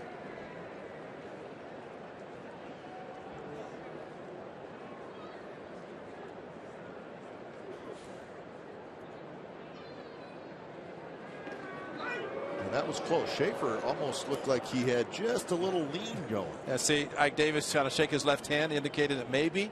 So let's take a look at it. Yeah, he was leaning, and Ike Davis with a quick tag. Oh, if he tagged him, Yeah. he may have got him. Well, that's why, and I don't think they're going to challenge it, but Ike Davis, he shook his left hand to Bob Melvin, indicating that maybe. So take a quick look at it. Adam Roden, who is video coordinator, but he was leaning, and maybe a hit and run is on, but it's a tough pitch to call a hit and run on 2-1, because if you're not right, it's going to be 3-1. Runner goes, throw to second base. Got him. They may challenge that. That first slide by Schaefer called out. Now Molitor looking at Schaefer, and he's going to step back down. Usually, if the guy thinks he's safe, he will indicate and point back, and they will challenge it. Stephen Vogt quick, and a quick tag by Semien with a quick throw by both. So maybe too close, inconclusive, and Stephen Vogt is just throwing unbelievably. I mean, is there anything he's not doing? I guess would be the best thing to say.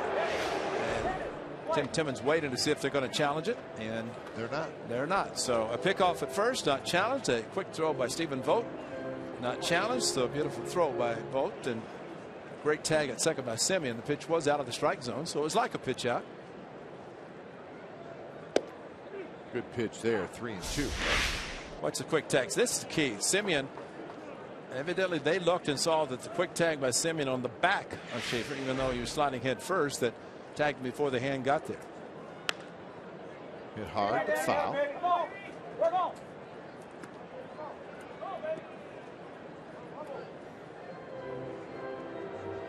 Well, Schaefer, who's fast, and he had a huge lead, so the A's had to do everything right to get him. And it was a perfect pitch, really, for Stephen Vogt to throw. It was like a pitch out, even though it was not. And sometimes it's better that a catcher doesn't have a pitch out.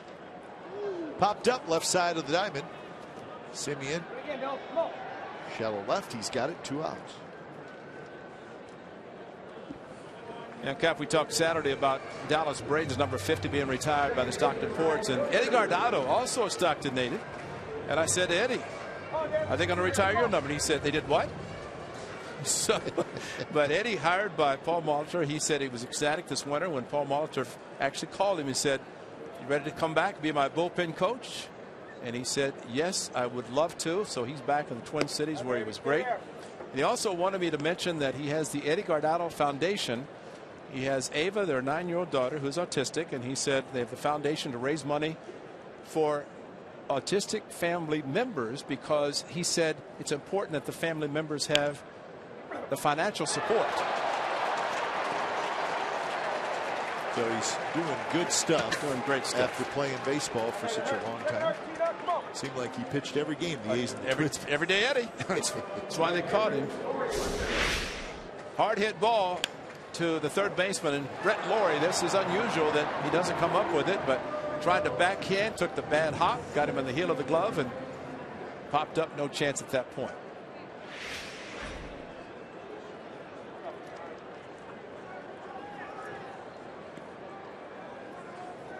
So they just announced an E5. So the caught stealing, the pop up by Santana is big at this point because it does make it 2 outs.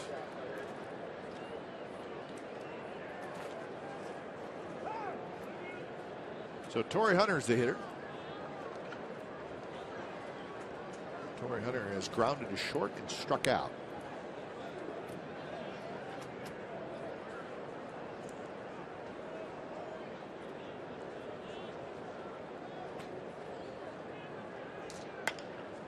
Torrey goes after the first pitch this time. Simeon flips it across, side, retired. So a hit, there was an error, but no damage done. So on to the 5th inning from Target Field. We're tied at 4.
Sonny Gray, rubber game of the series yesterday, and he had to work hard. 6 2/3 innings, just 2 hits, but he walked 7. That was a career high.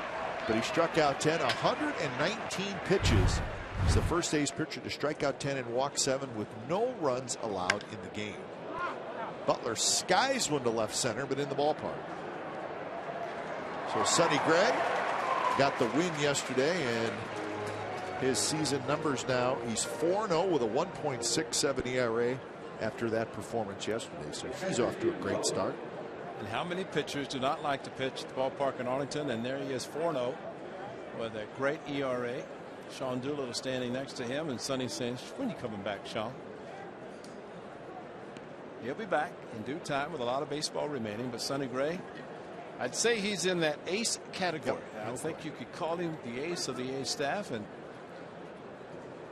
you can send a pitcher to the mound, and you know you have a chance to win. Every player, everybody is very happy to know he's taking them out. Nothing against anybody else, but Sonny Gray's put himself in that category, and that's why he started Game 5 of the division series in 13. Vogt vying for another hit, backhanded by Santana, fires across, and they just get Vogt at first. Vogt running pretty well down the line. So Phil Hughes has now retired 8 out of the last 9, and some of the numbers for Hughes tonight: his 4-seam fastball sitting between 93 and 89, 2-seam fastball 92 to 84. So he works that.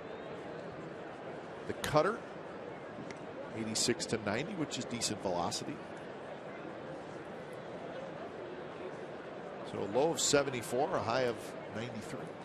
And his curveball a little bit more 3/4, unlike Jesse Hans, is more over the top. 12 to 6.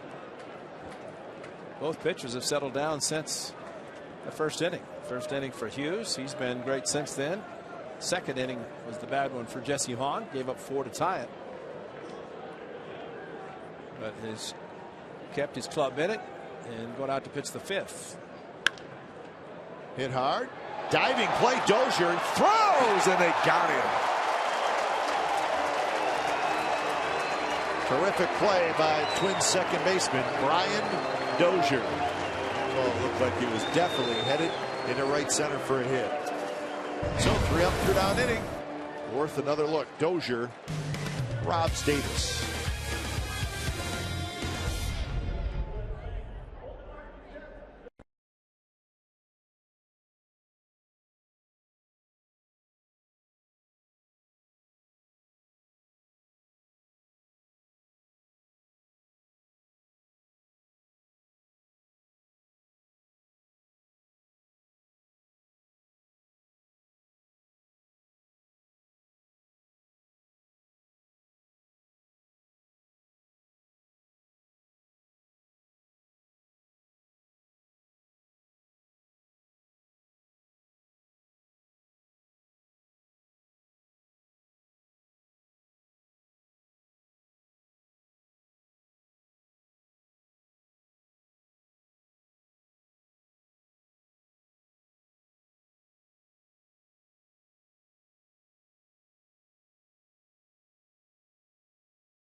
Sportsnet Bay Area, an hour before every game.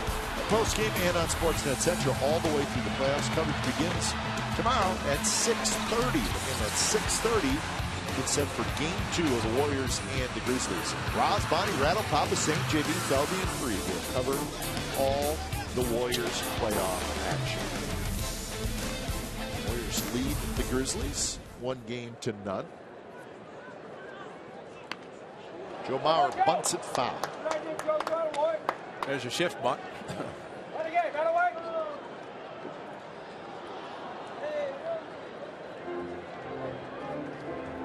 Mauer, Kloof, and Suzuki here in the bottom of the 5th inning. A 4-4 game.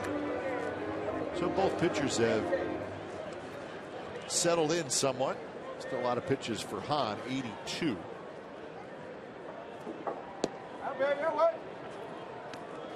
Mariners and the Angels will start a 3-game series tonight in Anaheim. Hernandez to pitch for the Mariners. Felix Hernandez off to a great start. He's 4-0 with a 1.82 ERA. Curve just missed outside. Shoemaker will pitch for the Angels. Mariners have lost 4 in a row. Angels have lost 5 out of 7. That game will get started in just a little bit. Here, the Mariners put Austin Jackson on the disabled list. Sore ankle. A surprise between the White Sox and the Mariners, and maybe even the Angels thrown in the category. Some teams in the National League, they're looking at teams that are supposed to be doing a lot better, but I think the clubs that have started slowly can look at a long season and say still a lot of time left. Oh, Joe Mauer swung at a pitch that was way inside, and that's strikeout number 4 for Jesse Hahn. He's got Mauer twice. Oh, took off on Mauer. It's almost like he thought it was going to be a strike. Left definitely off the plate, but swinging late, maybe trying to protect, could not do that.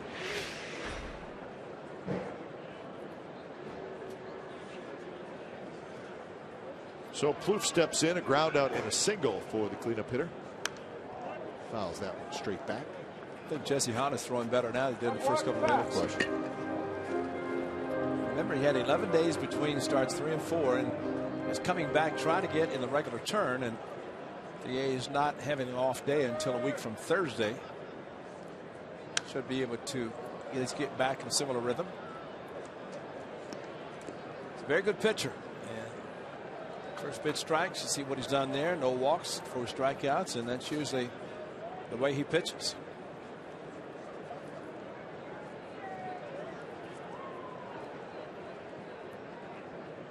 0-2 pitch, and well, it was a strike on the pitch, and they called a strike on the swing. And,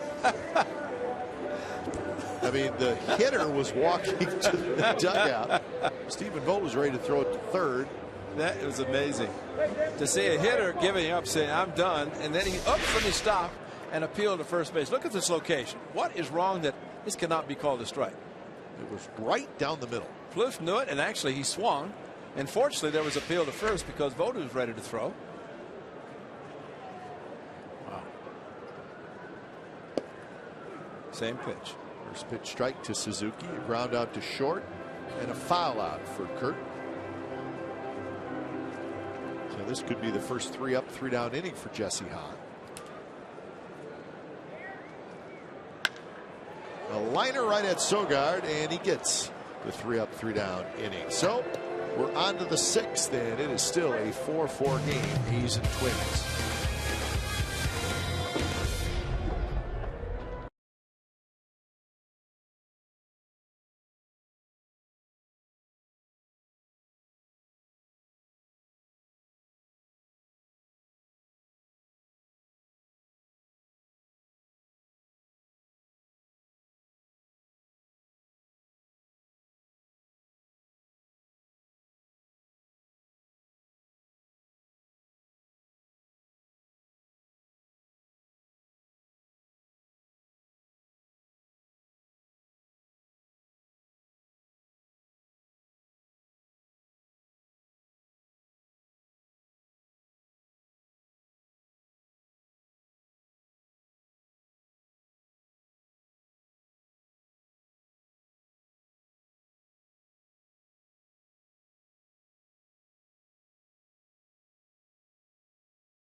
Suite is located above the first base bag and includes an extensive high-end food and beverage package featuring all these great things, including chicken kebabs, Capri sandwiches, sausages, sliders, salads, desserts, soda, water, beer, wine.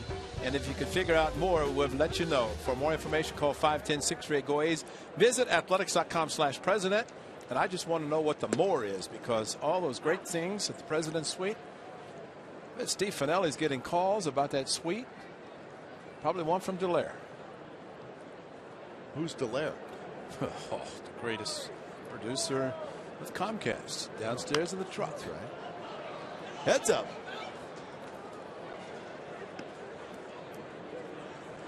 Right below us. Let's make sure everybody's okay. I think they are. Nobody wanted it cut. No. They all just trying to. And then they're saying, Bert, circle me. That's right. 0-2 to Laurie, who has doubled and struck out. People are so nice below us. They, you know, this foul ball came back and they took up a 5-minute conversation, just thanking each other for being so nice. Nice Midwest Yeah. people. Must be from Wisconsin. That's right. Friendlier than most.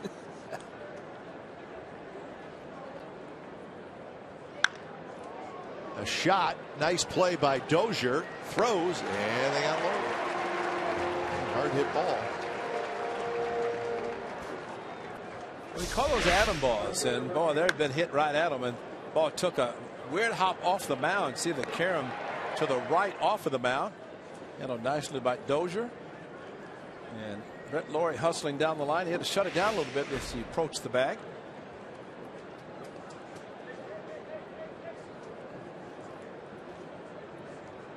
Five in a row retired by Phil Hughes.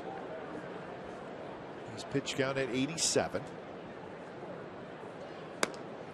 Fastball is high. Astros still leading the Rangers. It's 1-0 in the bottom of the 7th inning. That means that Rangers pitchers are pitching well too. Yep. But Keuchel, maybe he told his teammates, just give me one, I'll take care of the rest. Detweiler still in there for Texas.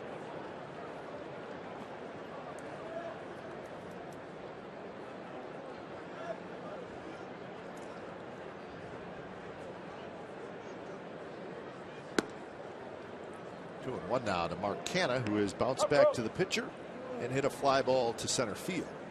Canha hitting in the 8th spot tonight.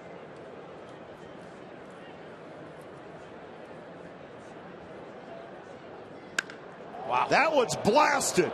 Oh my goodness. That baby is gone upper deck. And the A's lead 5-4. Close your eyes and listen.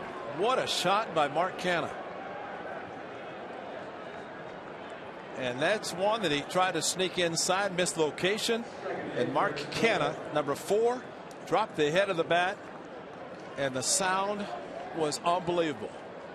Talk about quieting a crowd. Stephen Voda slammed to right. Listen. Wow. Right down and into the wheelhouse. He knew it was gone, just wanted to see how far. Don't miss first base, though.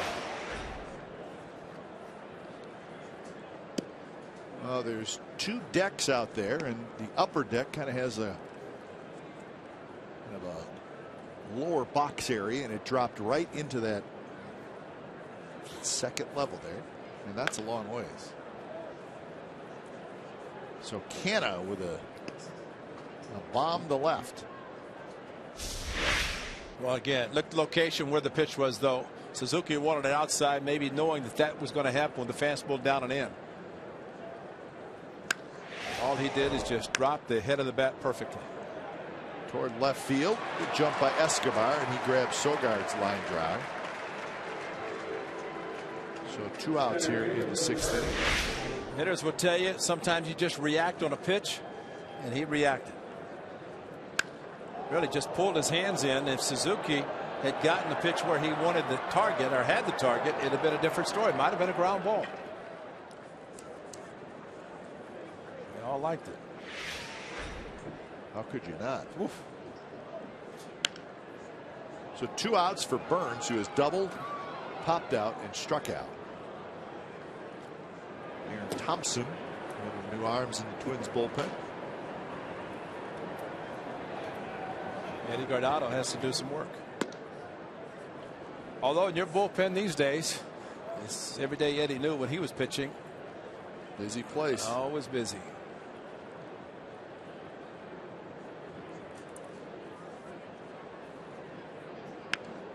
Butted.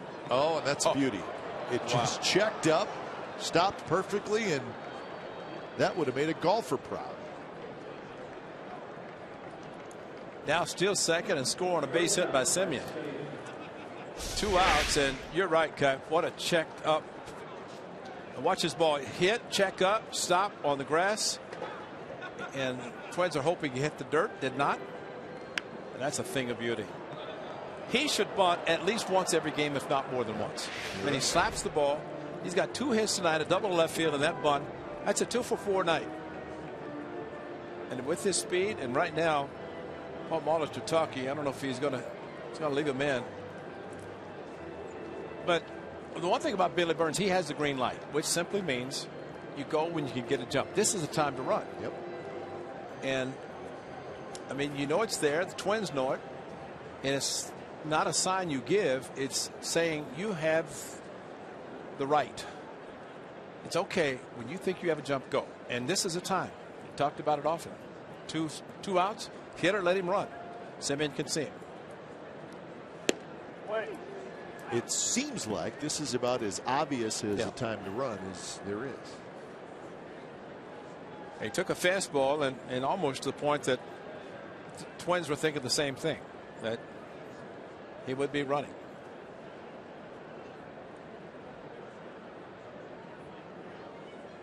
Outside, and now the count 1-1. Ty Waller giving him the time, which is important, and try to figure out how quickly the pitcher releases the baseball. Of course, you go to the slide step, which is quicker.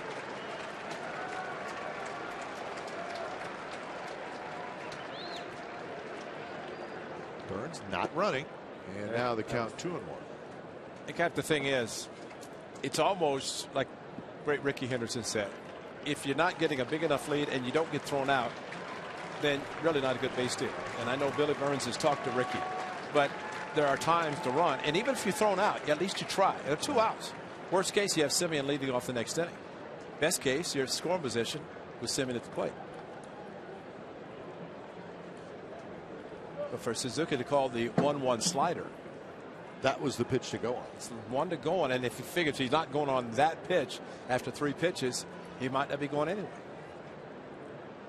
Not running, and the ball's hit on a line to the shortstop, Santana. Side retired, but Canha with a long home run into the second level here at Target Field. So the A's now have a 5-4 lead.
Steven, first inning, his first career grand slam.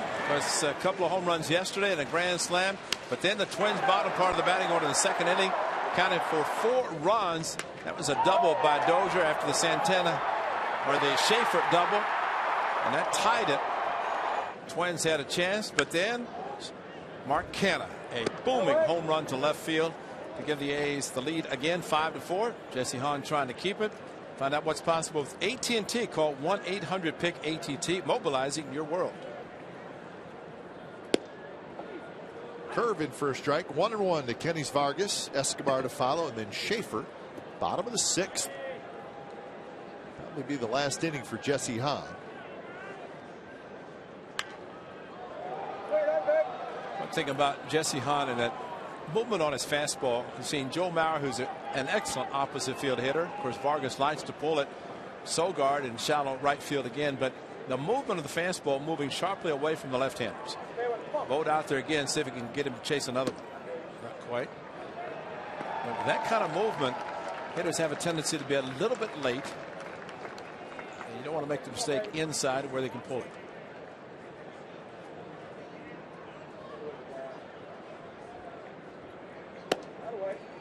Trying to grab that outside corner. 3-2 the count. Vargas singled and scored in the 2nd, struck out in the 3rd.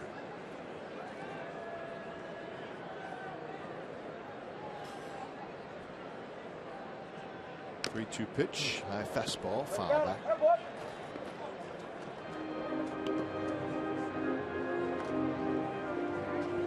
Rays leading the Red Sox 5-1.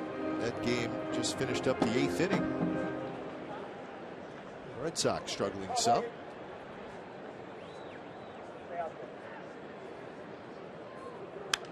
Fouled again. In fact, Hanley Ramirez is off to a great start. Ran into the wall tonight.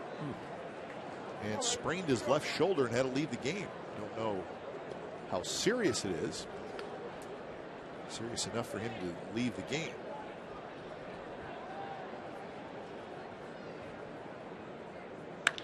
There's a shot, right center, base hit. Reddick hustles over, the ball rolls all the way to the warning track, and Kenny's Vargas has to hold at first. Nice play by Reddick. That's a great play. Probably would have been out. So Reddick, a couple of walks and a hard hit ball in the 2nd, and a tremendous defensive play, keeping Vargas, as this one as they stayed outside, but ball caught a little bit more of the plate than maybe you thought. Hit very hard to the gap. Reddick to the warning track. And that's the respect of an outfielder's arm. Or Reddick to get to the ball. He checked up a little bit on the warning track and a perfect throw back to 2nd. That's the complete package right there. That's good play. Josh Reddick. So here is Eduardo Escobar. First pitch is a strike. Escobar's 1 for 2, singled and scored in that 2nd inning.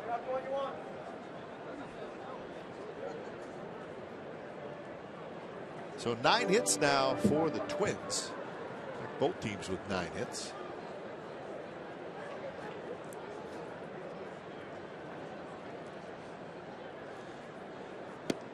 And the bat goes flying up over the dugout.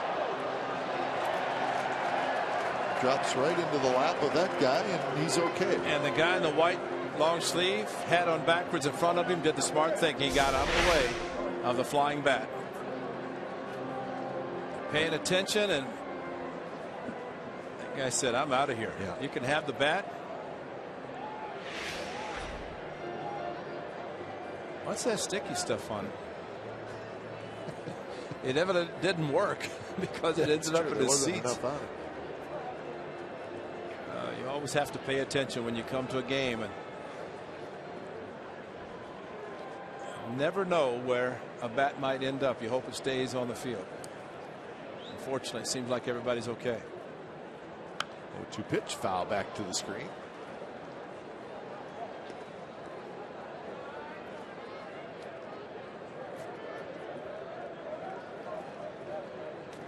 So 0-2. Schaefer to follow, another left-handed hitter. Escobar, switch hitter.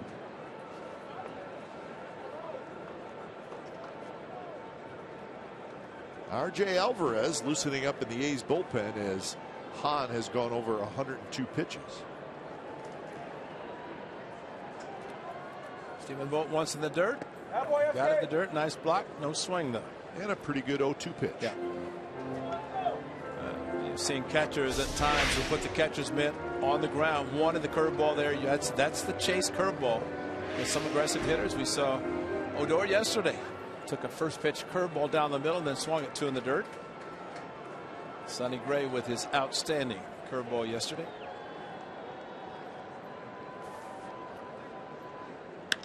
Escobar drives one right center. That's hit well. Reddick on the move. Bird's on the move. And it bangs off the wall. Vargas hustling to third. He'll stop there. And Escobar with a long double off the wall and right. Second and third, nobody out.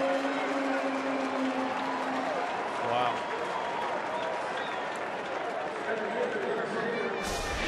And slapping the ball to left field, and then jumped on a fastball that was up and away, and probably not a lot of power to drive the ball over the fence in right center, but up against the wall. Reddick again played it perfectly. Vargas, as it did hit the wall, and Vargas a little reluctant to aggressively go around second and had to stop at third, and that may be it for Jesse Hahn. 104 pitches for Hahn. And Bob Melvin makes the call to the bullpen.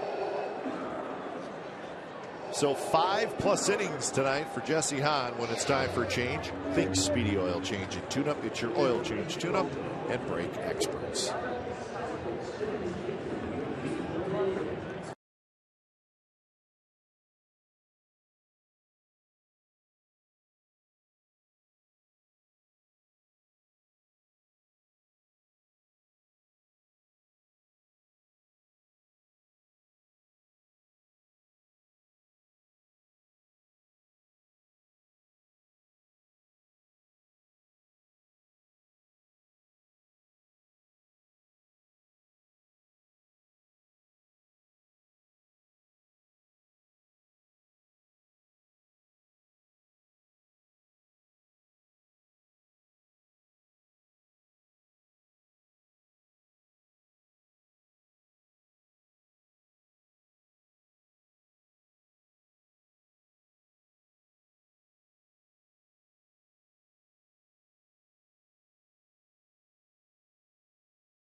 The 25th, that'll be a special holiday matinee as the A's take on the Detroit Tigers at 1:05 p.m. that afternoon. 15,000 fans will get an A's road cap. It's presented by Comerica Bank. Get your tickets now by calling 877-493-BALL, or you can visit athletics.com/tickets. And we'll see you Memorial Day at the Coliseum with the Tigers in town. They play at Comerica Park. It'll be sponsored by Comerica Bank. The road cap giveaway should be a good one. It's a nice day on Memorial Day. You can wear that cap. Sun out of your eyes. R.J. Alvarez comes in. So extra work for the bullpen again tonight, Ray. Yeah. As the bullpen's been actually, Sonny Gray helped out the situation yesterday quite a bit. But 5+ innings for Hahn. So he's going to sit back and watch. Second and third, nobody out. And Alvarez comes in. First pitch way outside to Jordan Schaefer. Alvarez pitched on Saturday and on Sunday, but threw only 3 pitches on Saturday and 8 pitches yesterday. Similar as on Saturday, second and third, nobody out. He had bases loaded, nobody out on Saturday, and unfortunately got the hit for the extra inning win for the Rangers. But this is the 6th inning, trying to minimize the damage. And now it's 2-0, so he missed away and he missed in.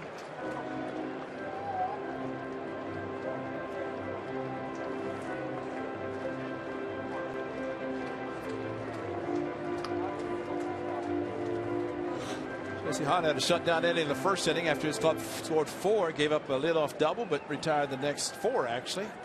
But then in the second inning, gave up 4 more, or 4 to tie it.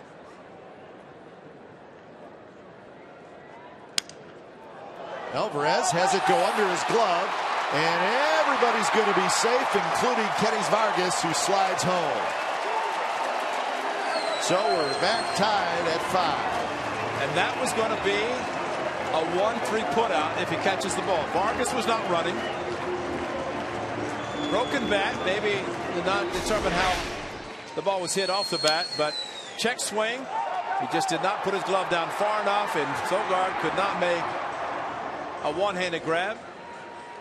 And it looked like, to see, he's slipping. Actually slipped twice. It's a great shot, guys, because Alvarez came off. Well, he slipped there and then slipped again, so he's losing his footing a couple of times. That's a tough break.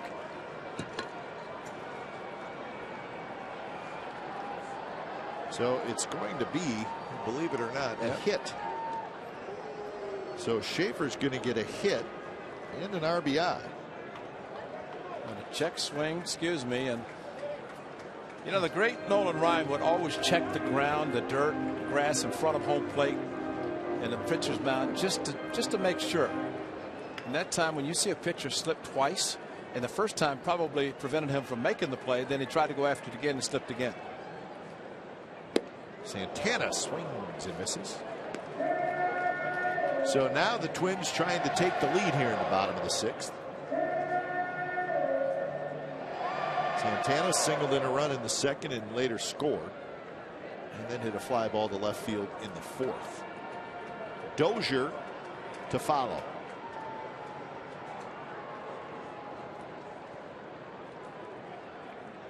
To the backstop. It bounces right back to Vogt.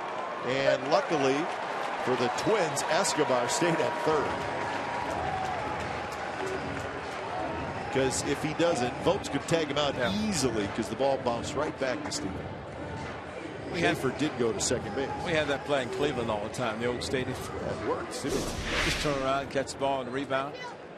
But way overthrown, and you just kind of hope if you're the catcher the ball does come back. You can see the runner coming down third base as Escobar had a pretty good idea of the way the ball would bounce off the backstop. Well, that's one of Jesse Hahn's run. The other one, the third, is his as well.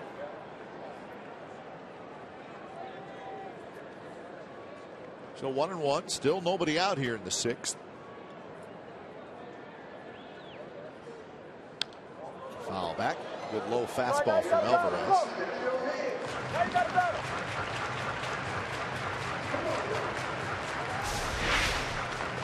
Yeah, good low fastball. Good swing, but was fouled back. Pretty good velocity from Alvarez. He does throw hard. Play right here.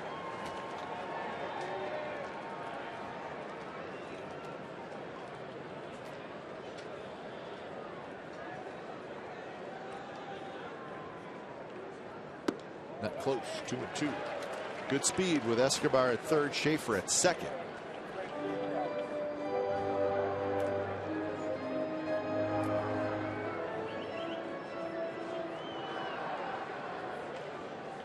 So 3 straight hits for the Twins here in the 6th inning has tied up the game.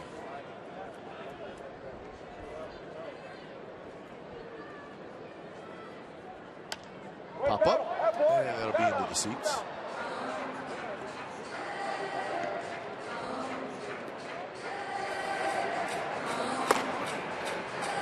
Bassett the righty, Abad the lefty.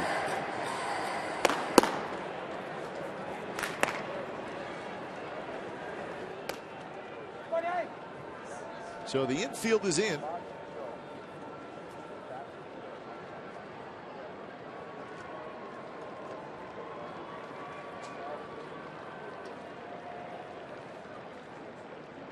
Two pitch. He struck him out. Down and in, and Santana chased. So huge out there for Alvarez. Well, it's great to get an aggressive hitter, one that probably should not be thinking that way, but Santana, the big swing and a pitch down and in, was not a strike. Could have been 3-2. Instead, a big strikeout. He took a little bit off the pitch, did Alvarez. So the infield remains in for Dozier. Dozier's got 2 doubles. He's reached on an air, and he's knocked in a pair.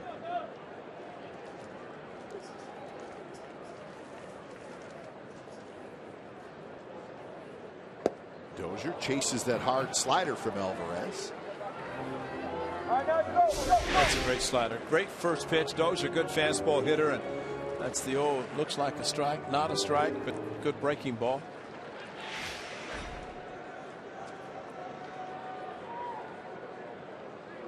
Dozier with 13 RBIs on the year, including his 2 tonight.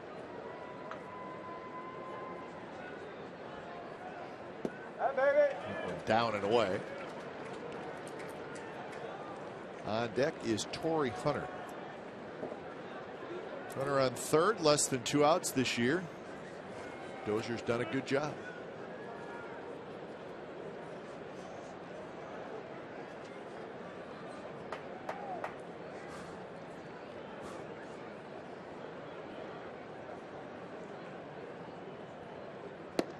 Good slider, and Dozier could not pull the trigger. Drops right in there for a strike. And that's the difference, the first slider and this slider. The first one started middle of the plate and broke away. This one kind of a front door, and it froze the hitter, couldn't pull the trigger. And so you have to think in this at bat. Slider's a dominant pitch. Fastball is more of a waste, and maybe trying to get him to swing at a sinker like Santana did the previous at bat. He tried, but Dozier was able to lay off. Torrey Hunter in the on deck circle, and you'd never like to put another runner on base, but Hunter is aggressive. He's grounded out twice and could be a double play candidate, but you don't want to take the chance if you can get Dozier and put Hunter up with 2 outs. So maybe staying with a slider is what Vogt and Alvarez are going to try to do.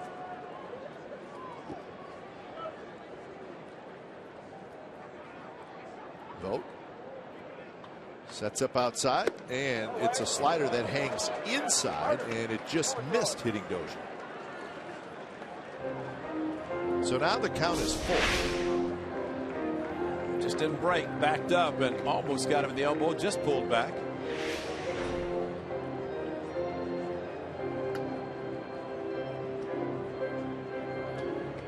So Alvarez goes for a walk.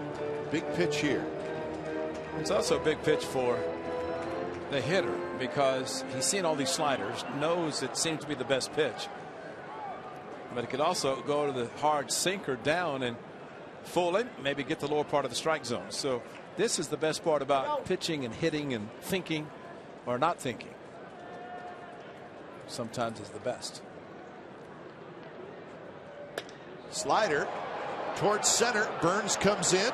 Escobar tagging, and Escobar is not going to go. Thank you.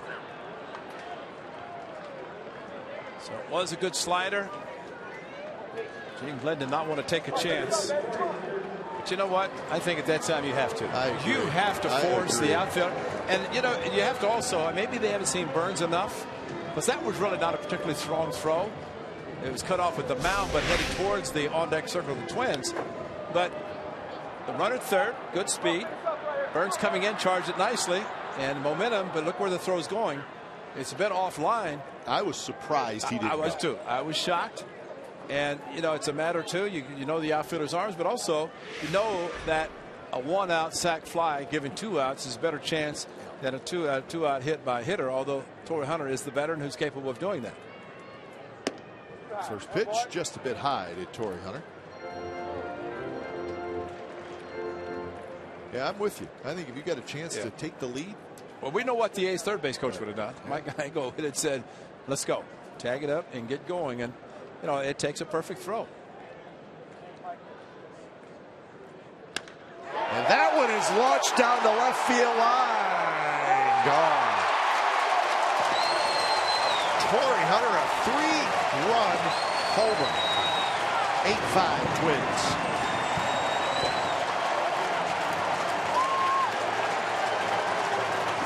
Maybe Gene Glenn knew what he was doing. Smarter than you and I got him 3 times. Tried to go back in with a fastball. Look at the location. Very similar to the one that Mark Canha hit. Torrey knew he had it, just a matter of staying fair, and he knew he got it. Hit it too hard to hook it foul.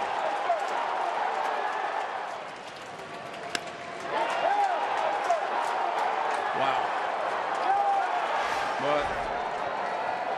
You know, Cap, they've stayed inside all night with the fastball. Did it with Jesse Hahn. Tried to go back in, and he threw all those great sliders to Dozier leading off. Did not throw a slider to Torrey Hunter. Stayed with the fastball and finally beat him. So 4 runs here in the 6th inning. Right after the A's got the Canha home run to take the lead. A little bit low to Joe Mauer. 1-1 the count.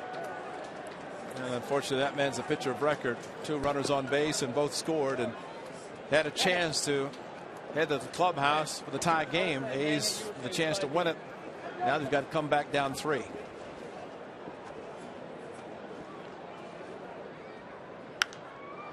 Mauer hits one high and foul left side. Well, the Twins have not hit a lot of home runs this year. That's just their 17th, second fewest home runs in the American League. But that was a big one. Oh, Joe.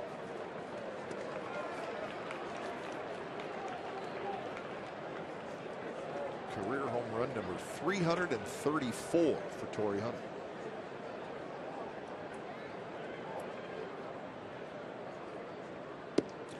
You know, just thinking, Kate, with we're talking about the troubles of the bullpen. And of course, this is a decision at this point with Jesse Hahn, the starter. But how many 3-run home runs have been given up by the A's bullpen now? That's the strange and scary part. And if it's the bullpen, that means it's late in the game. Exactly. That one's hit high in the air. Canha under it. He's got it. Side retired. So Torrey Hunter, 3-run homer, and the Twins score 4. 8-5 as we go to the 7th.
Is brought to you by Toyota, Let's Go Places, and by Xfinity, home of the most live sports. So the A's now trailing 8-5. Torrey Hunter with the 3-run homer to cap off the 4-run bottom of the 6th inning. So work to do for the A's. They'll do it against the bullpen when it's time for change. Think Speedy Oil Change and Tune-Up. Your oil change, tune-up, and brake experts. It's the lefty Aaron Thompson comes in. Good start to the season for Thompson. Not really overpowering, about 90-91 mile-an-hour fastball, slider, change up. So the old sinker slider reliever coming out of the pen, and of course, as everybody, 2 and 4 seam fastball. That first one is 4 seam low. Thompson originally with the Marlins. Got to the big leagues with the Pirates in 2011. He takes over for Hughes. 101 pitches for Phil Hughes. 5 earned runs in 6 innings. A couple of walks, a couple of strikeouts. Slider is high. That is interesting, Kite, that that's Blaine Boyer, a right-hander, starting to throw. That Paul Molitor went to the mound. Now, if he takes Hughes out, he's not a pitcher of record. Leaves him in and basically saying, right, you get this out, and you're going to come out of the game after this inning regardless. So if you get this out, you got a chance to win. He just gave him a fastball sign. Did you see that? He just gave that, let it go. Throw him a fastball. Good. Strike called, 3-2. And you know what? Phil Hughes will remember that and appreciate it. Yep. Gives up a home run, single to Burns with a bunt, and then got Simeon to line out to short. High in the air, playable. Escobar in and over and under, and he's got it. So Reddick 0 for 2 tonight with a couple of walks. A little bit more on Aaron Thompson. As I said, got to the big leagues first with the Pirates just for a little bit. And the Twins signed him after the 2011 season. And got back to the big leagues with the Twins last year. Pitched in 7 games.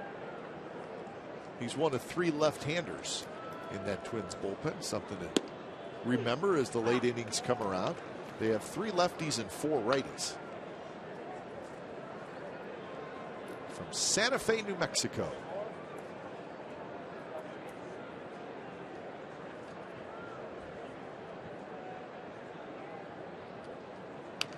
Billy Butler rolls it foul, so Butler behind in the count, 0-2. Butler singled and scored in the first. Grounded to short in the second. Hit a fly ball to left in the fifth.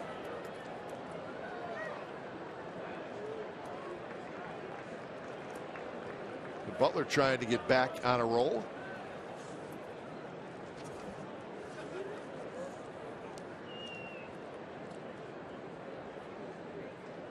Was off yesterday. Shoots that one down the right field line, but foul. The Rangers got a run in the top of the 8th, so the Rangers and the Astros are tied 1-1. Top of the 9th inning, as the Astros are trying to win their 11th consecutive game. Who gave up the hit or the run? Was it Keiko, or was he still in the game? I don't know. I just saw it up on the board. I did too. Yeah. Check. He was rolling along. That's for sure. Well, I mentioned that because you know the problems the A's bullpen has had so far this season. I heard today that the Astros have not lost a game that they have been leading. How about that? I read that too. Which means the bullpen's been pretty good, because it's rare that someone does go the distance, pitch a complete game. Though McHugh seems to be doing quite some of that. Well, Keuchel did give up the run. He went 8 innings, so he is out of the game. He'll get a no decision. They started in Oakland that scoreless game with he and Kazmir. That's right. Ended up having a 2-run lead after 9, but he's tied it. Little pop. Mauer has it. The Blue Jays beat the Yankees tonight 3-1. They scored 3 in the 8th inning against that good Yankees bullpen. Interesting story coming out of Toronto. Their hitting coach, Brooke Jacoby. We remember Brooke Jacoby with the Indians. Remember earlier, or last week, the Blue Jays were playing the Red Sox at Fenway, and the game ended, and there was some shouting between the Blue Jays players, staff obviously, and the umpires. Well, the umpires take the same tunnel up that the visiting dugout clubhouse does at Fenway Park, and that's where it occurred, the shouting, whatever else happened. But listen to this, Ray. Brooke Jacoby was suspended for 14 games by Major League Baseball for what they're calling post-game conduct toward the umpiring crew. Wow. So there had to be more than just screaming and yelling. Or 14 games for a hitting coach. Or they just want to set an example. Well, that maybe. That maybe coaches shouldn't get involved with anything. Well, we know that there's supposed to be peacemakers on the field in any sort of a bench clearing brawl. Man. But yeah, that's a little extreme. So there's a long tunnel that kind of goes up right out of the dugout there, third base side at Fenway, and now there's a rule where the visiting team has to wait till the umpires go up, clear out, and then they can go up. And that rule was put in place because of this. So 14 games for Brooke Jacoby. That's a long time. 1-2 pitch, slider. Vogt strikes out. So Aaron Thompson comes in, has a 3-up, 3-down inning, 7th inning stretch from Target Field. 8-5 Twins lead.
Sportsnet Central is brought to you by Hyundai. It's tonight at 10:30 on our sister station, Comcast Sportsnet Bay Area. We'll have interviews and highlights from our game here at Target Field. Complete coverage of the Steph Curry MVP press conference and look back at Curry's MVP season. Then free Dave Feldman will host. So congratulations to Steph Curry, who was named the NBA's most valuable player this year. It's not a big surprise. I mean, he was sensational. That's exciting. Cap, you know how you handle a hot hitter? This is what Thompson will even. Watch this. Kurt Suzuki saying, let's go through the signs again, but watch how quickly as Stephen Vogt is kind of getting set. And watch this. It's almost like, and you can do it out of the stretch. You don't have to wind up. You don't have to come to a set.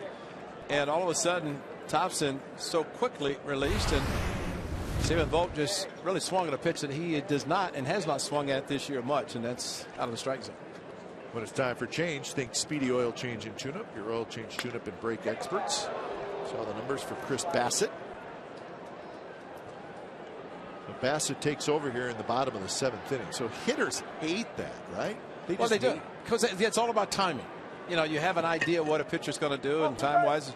And Stephen Vogt does not swing a lot of bad pitches, and he, as you said it best earlier, that it just looks like he sees everything that's coming, and all of a sudden he swings at a pitch like that. So something must have fooled him. Quick 0-2 count on Trevor Plouffe. Think of Chad Bradford. Remember with Bradford to get down in that low submarine style and hit quick pitch, and they'd get all of them. But when you're out of the stretch, nobody on base, you don't have to pause, you don't have to do anything. And you know, Drew Pomeranz pitches out of the stretch all the time. He could do the same thing as a starting pitcher. So hitters may not like it, but it's part of the deal. Part of the deal, and part of the things you have to deal with. And it's the old saying about being prepared for anything. But that's something that, you know, maybe they'll look forward to get ready in the future. Good slow curve from Chris Bassett. Right over the top, pulled the string nicely. Meanwhile, the A's are still trailing 3 by 3 runs and just 6 outs to try to do something. Suzuki steps in for his 4th at bat. He's 0 for 3.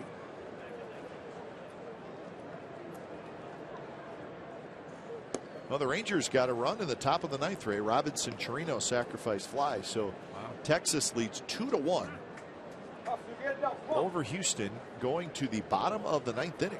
Well, Houston thinks they're going to hit back-to-back home runs and win it. Houston's got them right where they want. Or do what they did against the A's, trying to buy a run on the afternoon game where they got a base hit and run, double steal. Oh, yeah. Evan Gattis with the ball over his head. Yeah. That's when you're going good, everything goes great. But you're right. I got to believe if you've won 10 in a row and everybody's talking about you, you're down 2-1 going to the bottom of the ninth. No panic. Probably pretty convinced that we'll come back and win this. Oh, yeah. And be shocked if you don't. So we'll keep an eye on that one.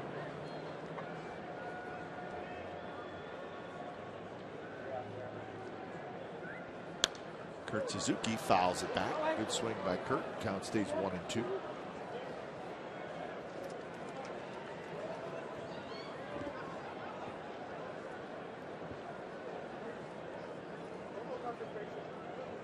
Hits in the game for the Twins. 9 for the A's. There's been 1 error. That was on Laurie.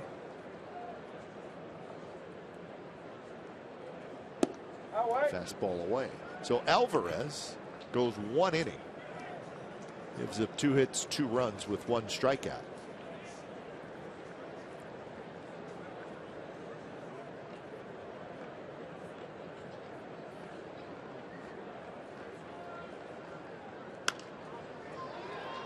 High pop up right to Sogar, who's playing there now. He comes in a couple steps onto the dirt. So Kurt Suzuki is 0 for 4. So 2 outs. Kenny Vargas steps up. We talked about Josh Reddick being the co-player of the week this week. The players of the month for April been announced, and it was Nelson Cruz in the American League and Adrian Gonzalez from the Dodgers in the National League. So those are your 2 players of the month. Cruz hit 13 home runs in April. Gonzalez hit 8 and hit 362. I didn't think home runs had much to do with it, huh? I think they do. Bassett flips to first. Nice inning for Chris Bassett, the young right-hander. We're moving to the 8th. It'll be Davis, Laurie, and Canna for the A's.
Right there, big A's fan Rob Levy, who's part of our television crew back in the Bay Area. Rob is in Minnesota enjoying himself, and he's a big A's fan, and he's at the ballpark, not working, just enjoying himself. So it's good to see Rob here. He'll start getting texts here in a moment. I think he just did. And we're talking about him. And then he's going to wonder if we're saying nice things. Of course we are. We got a terrific crew in the Bay Area, and he's part of it.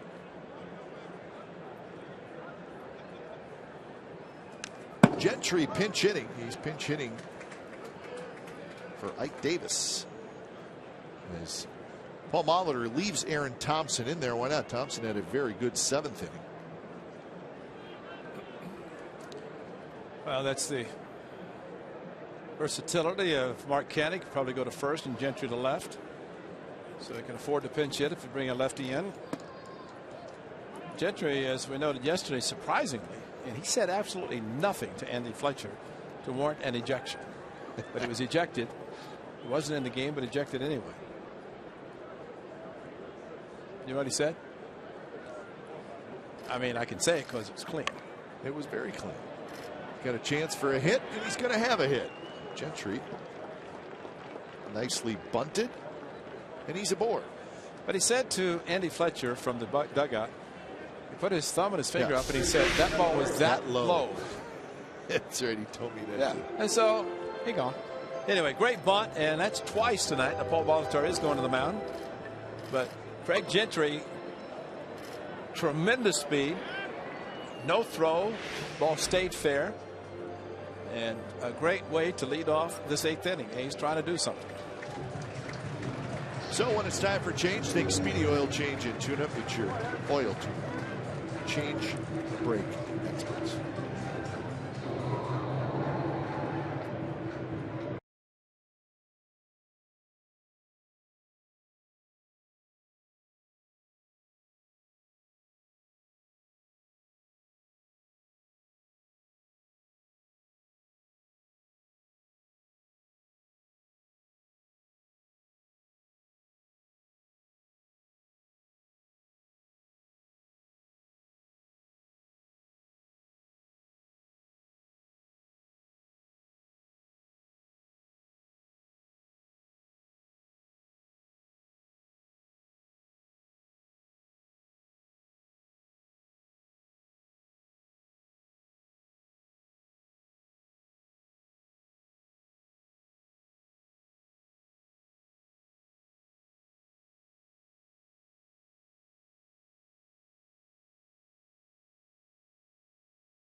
Fans will receive a pair of A's branded mustache socks driven by Chevrolet. Get your tickets now by calling 877-493-BALL or visiting athletics.com/tickets. And please get your tickets and get there early, because if not, my partner is going to have a whole bunch of those socks so he can wear them. That's right. The mustache socks. Yeah. Beautiful night in Minneapolis. Tell everybody the socks you have on tonight. No, not tonight. Okay. Keep this one a secret. All right. It's pretty special, though. Blaine Boyer is the new pitcher. And there's a shot right center. And it's going to bounce in front of Torrey Hunter. Read well by Gentry. He'll hustle around to third. And the A's are rolling here in the 8th. First and third, nobody out. Well, you're right about Craig Gentry. What a nice read by Gentry after a solid base hit to the gap and hanging slider. And it was a hanger, and Brett Lawrie all over it to right center. No chance for the veteran to get to it. Thought maybe he had a chance, but I think he was more concerned about catching on the one hop, and that's why Gentry read it perfectly and headed to third. So here's Canna. Going to hit a mistake again. Crushed a mistake last time's bat. First pitch is a fastball in there, first strike. Canna, tape measure home run in the 6th inning. He's now got 4 homers, 13 RBIs on the year. He's 1 for 3 tonight. That's the numbers for Blaine Boyer. 1-1 with a 3.55 and appearance number 13.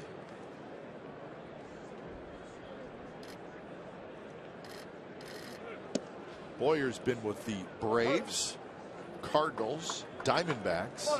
Last year, 32 appearances with the Padres, so he's bounced around quite a bit. 6th year in the big leagues. He's 33 years old.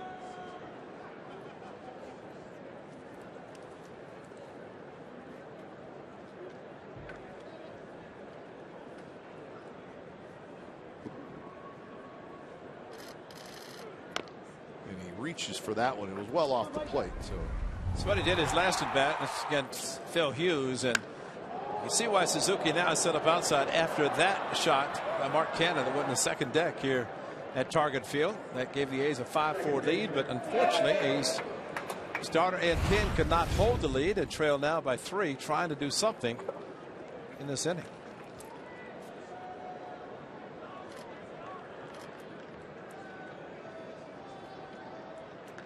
So Canha behind in the count. Suzuki sets up inside, and the ball's bounced toward third. Charging, throw to first in time. Trevor Plouffe. He made the right decision. He did not have a play at home or at second, so a run for the Athletics to make it 8-6. Give Canha his 14th RBI. And there's the importance of Craig Gentry going aggressively first to third. That did get the A's a run, and now another base hit could played another one. Went back inside, but this time the reaction of Canha was not the same. See Gentry, that's great base running. He went to the inside route. In the event third baseman Plouffe was going to throw to the plate, probably would have hit him in the back. Yeah. So that's good base running. Curve to Sogard in first strike. Sogard has fly to right, fly to center, line to left. So 0 for 3.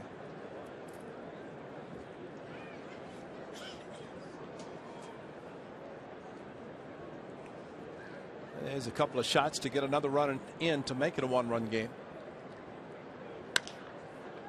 Boyer with a nice play. He leaped up, grabbed it, and that's out number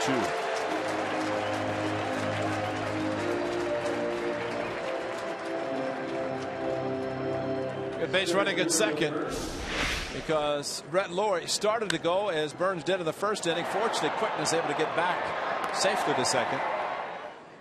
Now, had that ball gotten past and Lawrie ended up at third, maybe Billy Burns could have attempted a bunt. Nice play by Boyer, though, to look the runner back to second, get the sure out at first. Billy Burns, now you figure he's got to be trying to drive a base hit and drive in the run. First pitch, that curveball again, but this time it stays outside. Mariners and the Angels scoreless in the bottom of the third out in Anaheim. First of 3. Felix Hernandez on the mound for Seattle. 10-game win streak's over. Texas held on. Yes, it is. Yeah, Yep. Just noticed that. So the Astros did not come back.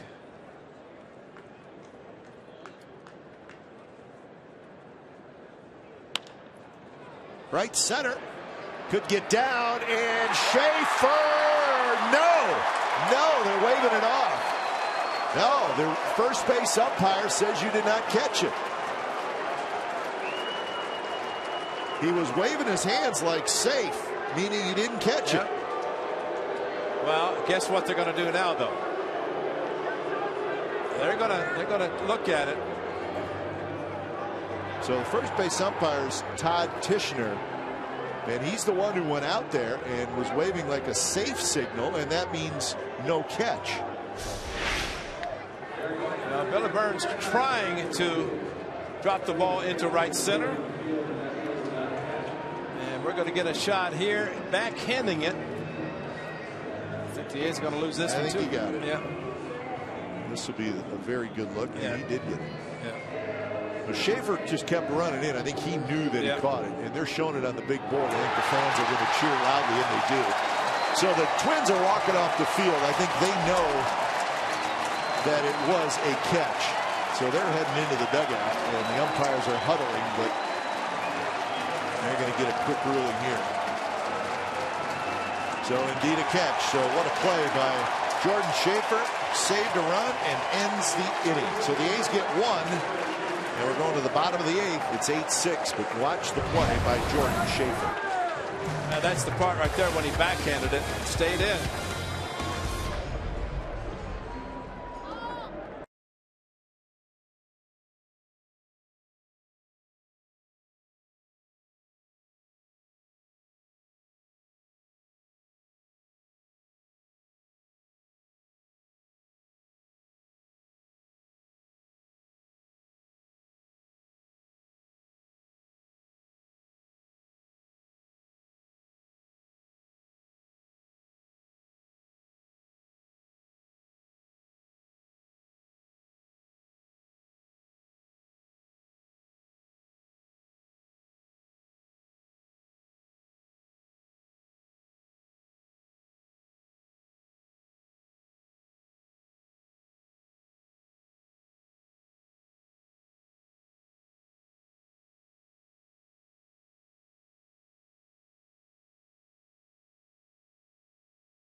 Game summary brought to you by your local Toyota dealers. See the 4 spot for the A's in the first. That was Stephen Vogt's grand slam, but the Twins tied it in the 4th. Canna gave the A's the lead in the 6th. Twins came right back with 4. So back and forth game. A's added 1 in the 8th. 8-6 as we go to the bottom of the 8th inning. Jesse Hahn, 6 earned runs in 5+ innings. Phil Hughes, 5 earned runs in 6 innings. Neither starter real sharp. Except that Phil Hughes has a chance to win. Yep. Here's Escobar as Bassett had a nice 3-up, 3-down inning in the 7th. Craig Gentry stays in the game. He's in left field. And Canna is now the first baseman. So like Davis is out. So Gentry in left, Canna at first.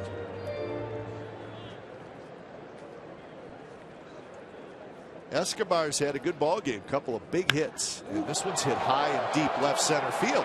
Burns going back. He's near the wall. It's off the wall. Burns slams against the wall, and Escobar has himself a double. And Billy Burns slow getting up.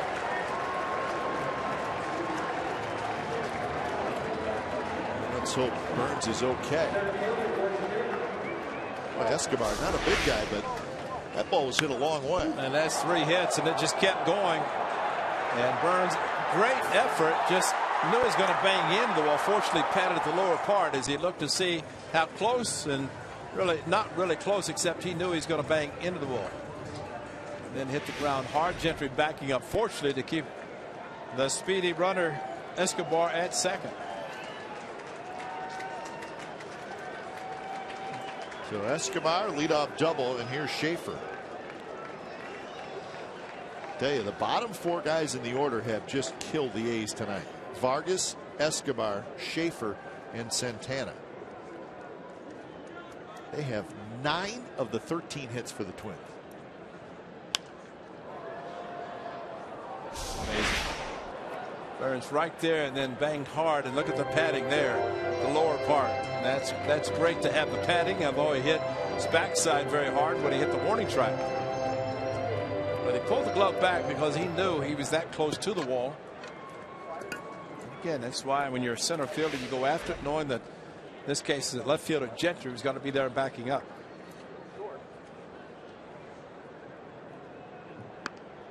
Bunt attempt by Schaefer, bunts it hard and foul. So now the count 0-2. Danny Santana is the on deck hitter.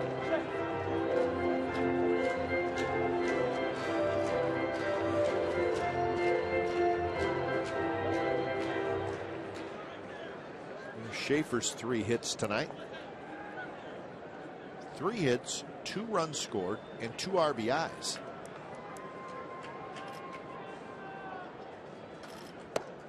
Takes that one low.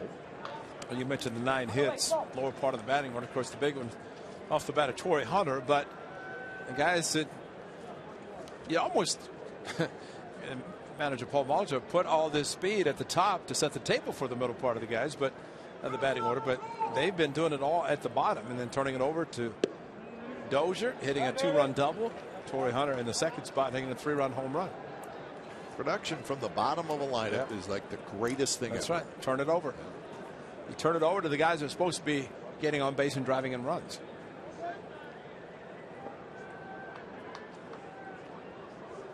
So Escobar 3 hits, Schaefer 3 hits, Vargas 2, Santana 1.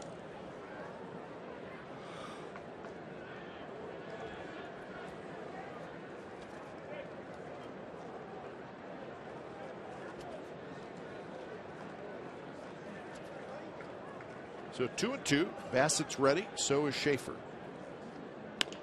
That one grounded. Foul down the first baseline. That slow curve is a perfect pitch, righty to lefty, to pull the ball to the right side, which now is what Schaefer's trying to do. The ball comes right into him. Fortunately, gets out in front, pulls a foul, but he's just trying after 2 bunt attempts to hit the ball to the right side. There's the closer, Glenn Perkins, the lefty.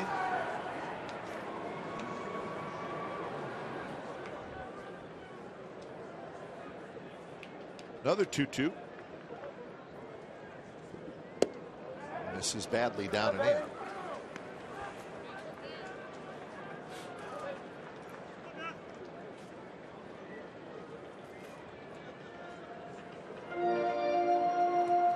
Now, 24 hits total in this game. 13 by the Twins, 11 by the A's. He's got 5 in the very first inning.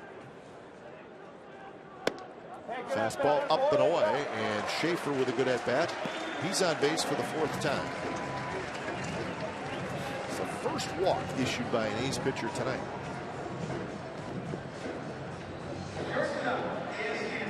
Now you got a shortstop trying to do what Schaefer could not do, and now both of them, or Santana gets a chance to advance both.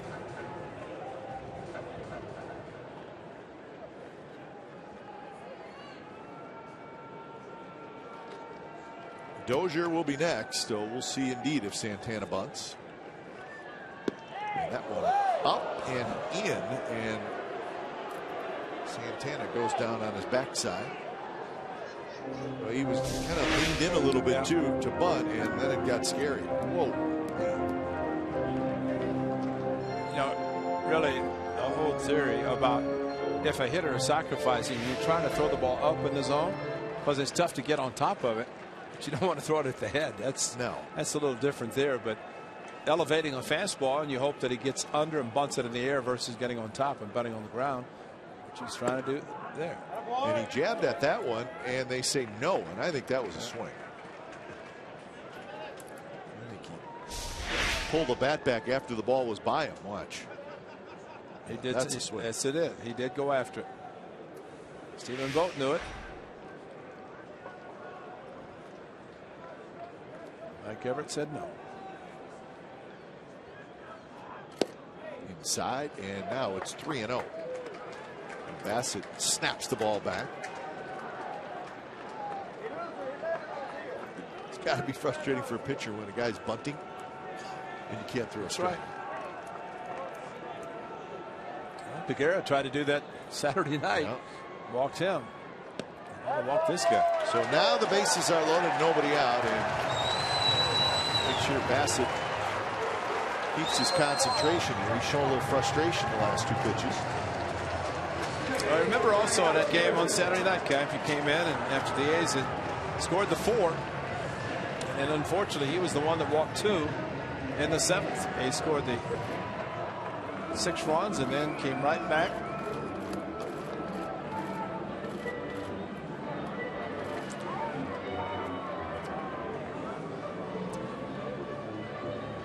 Fernando Abad quickly trying to get loose.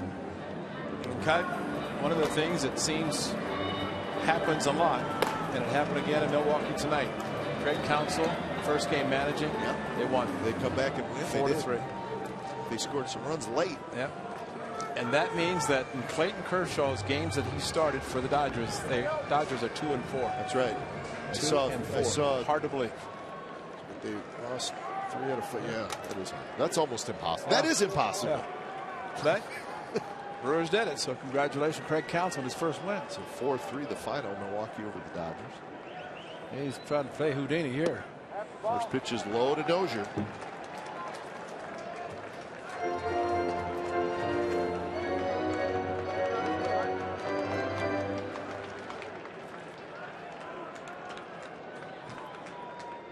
So you see the infield in. Tough spot for the A's defensively. And see, that's a spot right there, Ray, where he threw away from the target. It probably wasn't that far away from being a strike, but look where the target is, and the ball goes inside. It was a little inside. Really go back to the bunt attempt that was called a ball on the appeal. And that's 2-0 versus 1-1. That one is a strike. Dozier thought maybe it was high.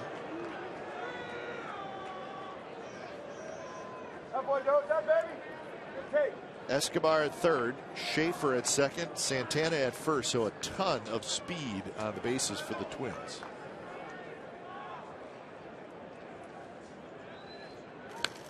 Dozier got a pitch to hit, and he fouled it straight back.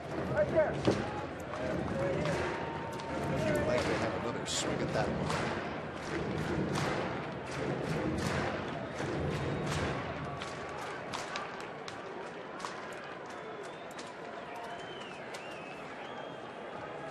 So 2-2 to Brian Dozier, who has a couple of doubles tonight and a couple of RBIs. Fastball, a touch high, full count. No place to put it.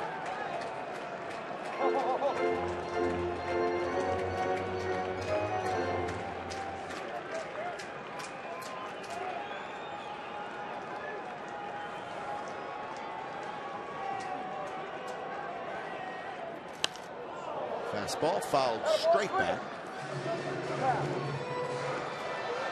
Bounces off the wall right in front of the writers section of press box, just down to our right.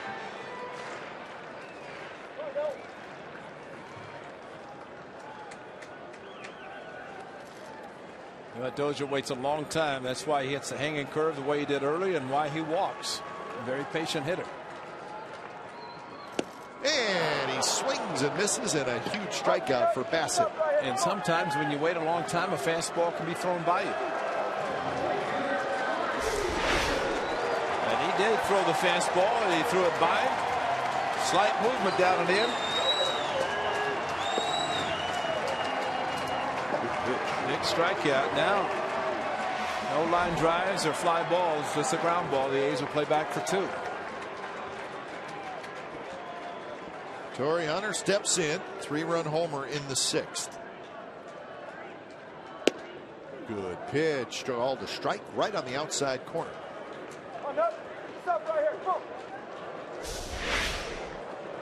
Cannot beat this fastball. Perfectly thrown. Of course, Torrey Hunter hit the fastball down and in. His last at bat for the 3-run home run down the line. Going back there. Hit hard. Sogard has it. Shovels to second. On to first. Canha. Did he dig it out? Yes, he did. He knocked it down, picked it up, and what a job by Bassett. So the A's get out of it. No runs scored. So we are headed to the 9th inning. It's an 8-6 Twins lead.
Torrey Hunter coming back to the Twins this year, and he has the big hit in the game. A 2-out, 3-run homer in the bottom of the 6th inning.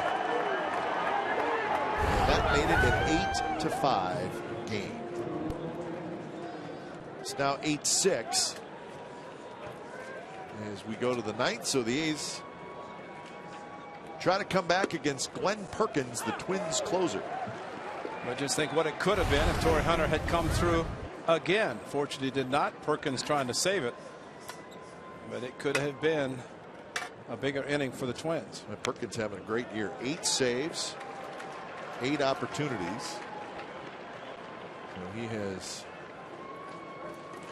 become a pretty good closer here in Minnesota. 34 saves last year, 36 saves the year before. Been an all-star a couple times, and an 0-2 pitch, Semien chased, and that's out number 1. Now the double play turned nicely by the Athletics in the bottom of the 8th inning. Well, right to the right of the mound. Sogard to Semien. Semien threw too much of a quick throw, but fortunate enough time as Canha was able to pick the ball up and use his glove to pick it up. And Chris Bassitt extremely happy as bases loaded, nobody out. Finally threw the strikes when he needed them and got the job done. Reddick right up the middle into center field, the base hit. So the A's will get the tying run to the plate. Took him 5 at bats to keep his hit streak alive. That's right. That's 12, and he talked about how much easier and better on him to get hits earlier. He got a walk in his first at bat, but takes a base hit back up the middle against the lefty and brings the tying run to the plate. Nice going. Co-player of the week. So a single, couple of walks tonight for Reddick. So here's Billy Butler.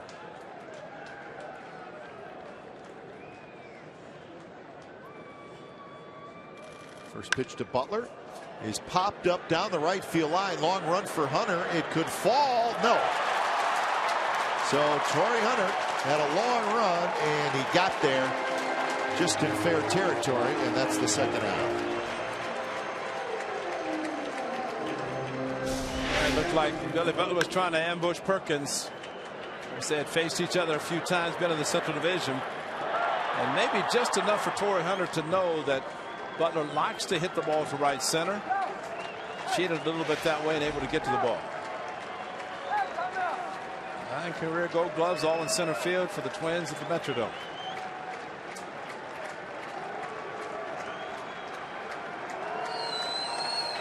So here's Vogt.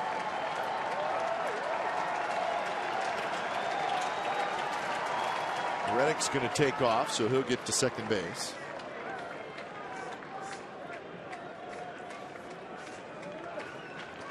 Vogt with that grand slam in the first. He also singled the left in the third.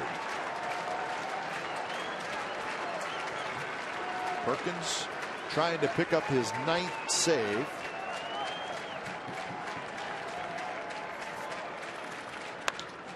Right field. Did he get enough? Hunter going back. It is off the top of the wall. Reddick scores. Wow. Vogt to second, and it's 8-7. Oh my, that close.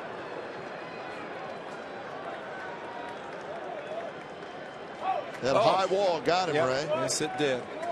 Just enough.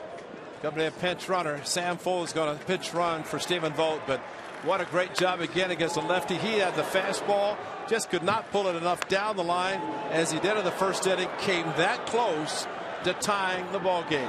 High up on that tall wall in right center field. Oh, so close to even being in that short box in right field. Yeah, that's true. Just over a little bit. Yeah, just a little bit more to the right. So here's Gentry, full the pinch runner. And Let's look see. how close, right to the right there. It's a home run, but maybe 3 feet to the left of that short box. A 1 to Gentry. Just a little bit high. Held up. 1-1 the count. So 3 hits and 5 RBIs for Stephen Vogt. And there's Fold.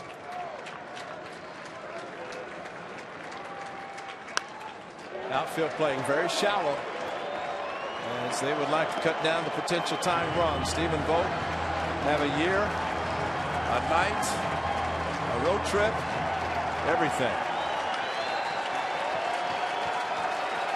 So the crowd on its feet, a little over 20,000 tonight. 1-2 pitch. Good swing by Gentry. Fouls it straight back. I got a feeling Craig Gentry's going to come through. Great bunt, his first at bat. Swing of the bat better. Hit a ball to right center in Arlington, Texas, close to being a bases clearing triple. Trying to fight here to keep alive. And that one hit hard, but fouled on the third base line.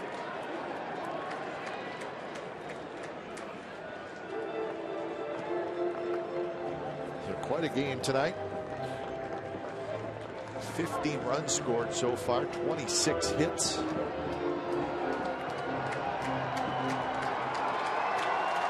the A's trying to tie it with 2 outs in the top of the ninth.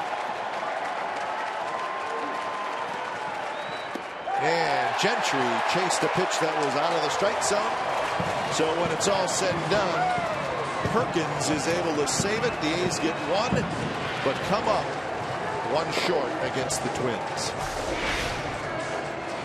Suzuki went out and actually told him, didn't give a sign, just told him throw the slider down, see if he can get him to chase, and he did. Craig Gentry just could not come through with it. The A's unfortunately score 7 runs should win a ball game, and unfortunately tonight come up 1 run short.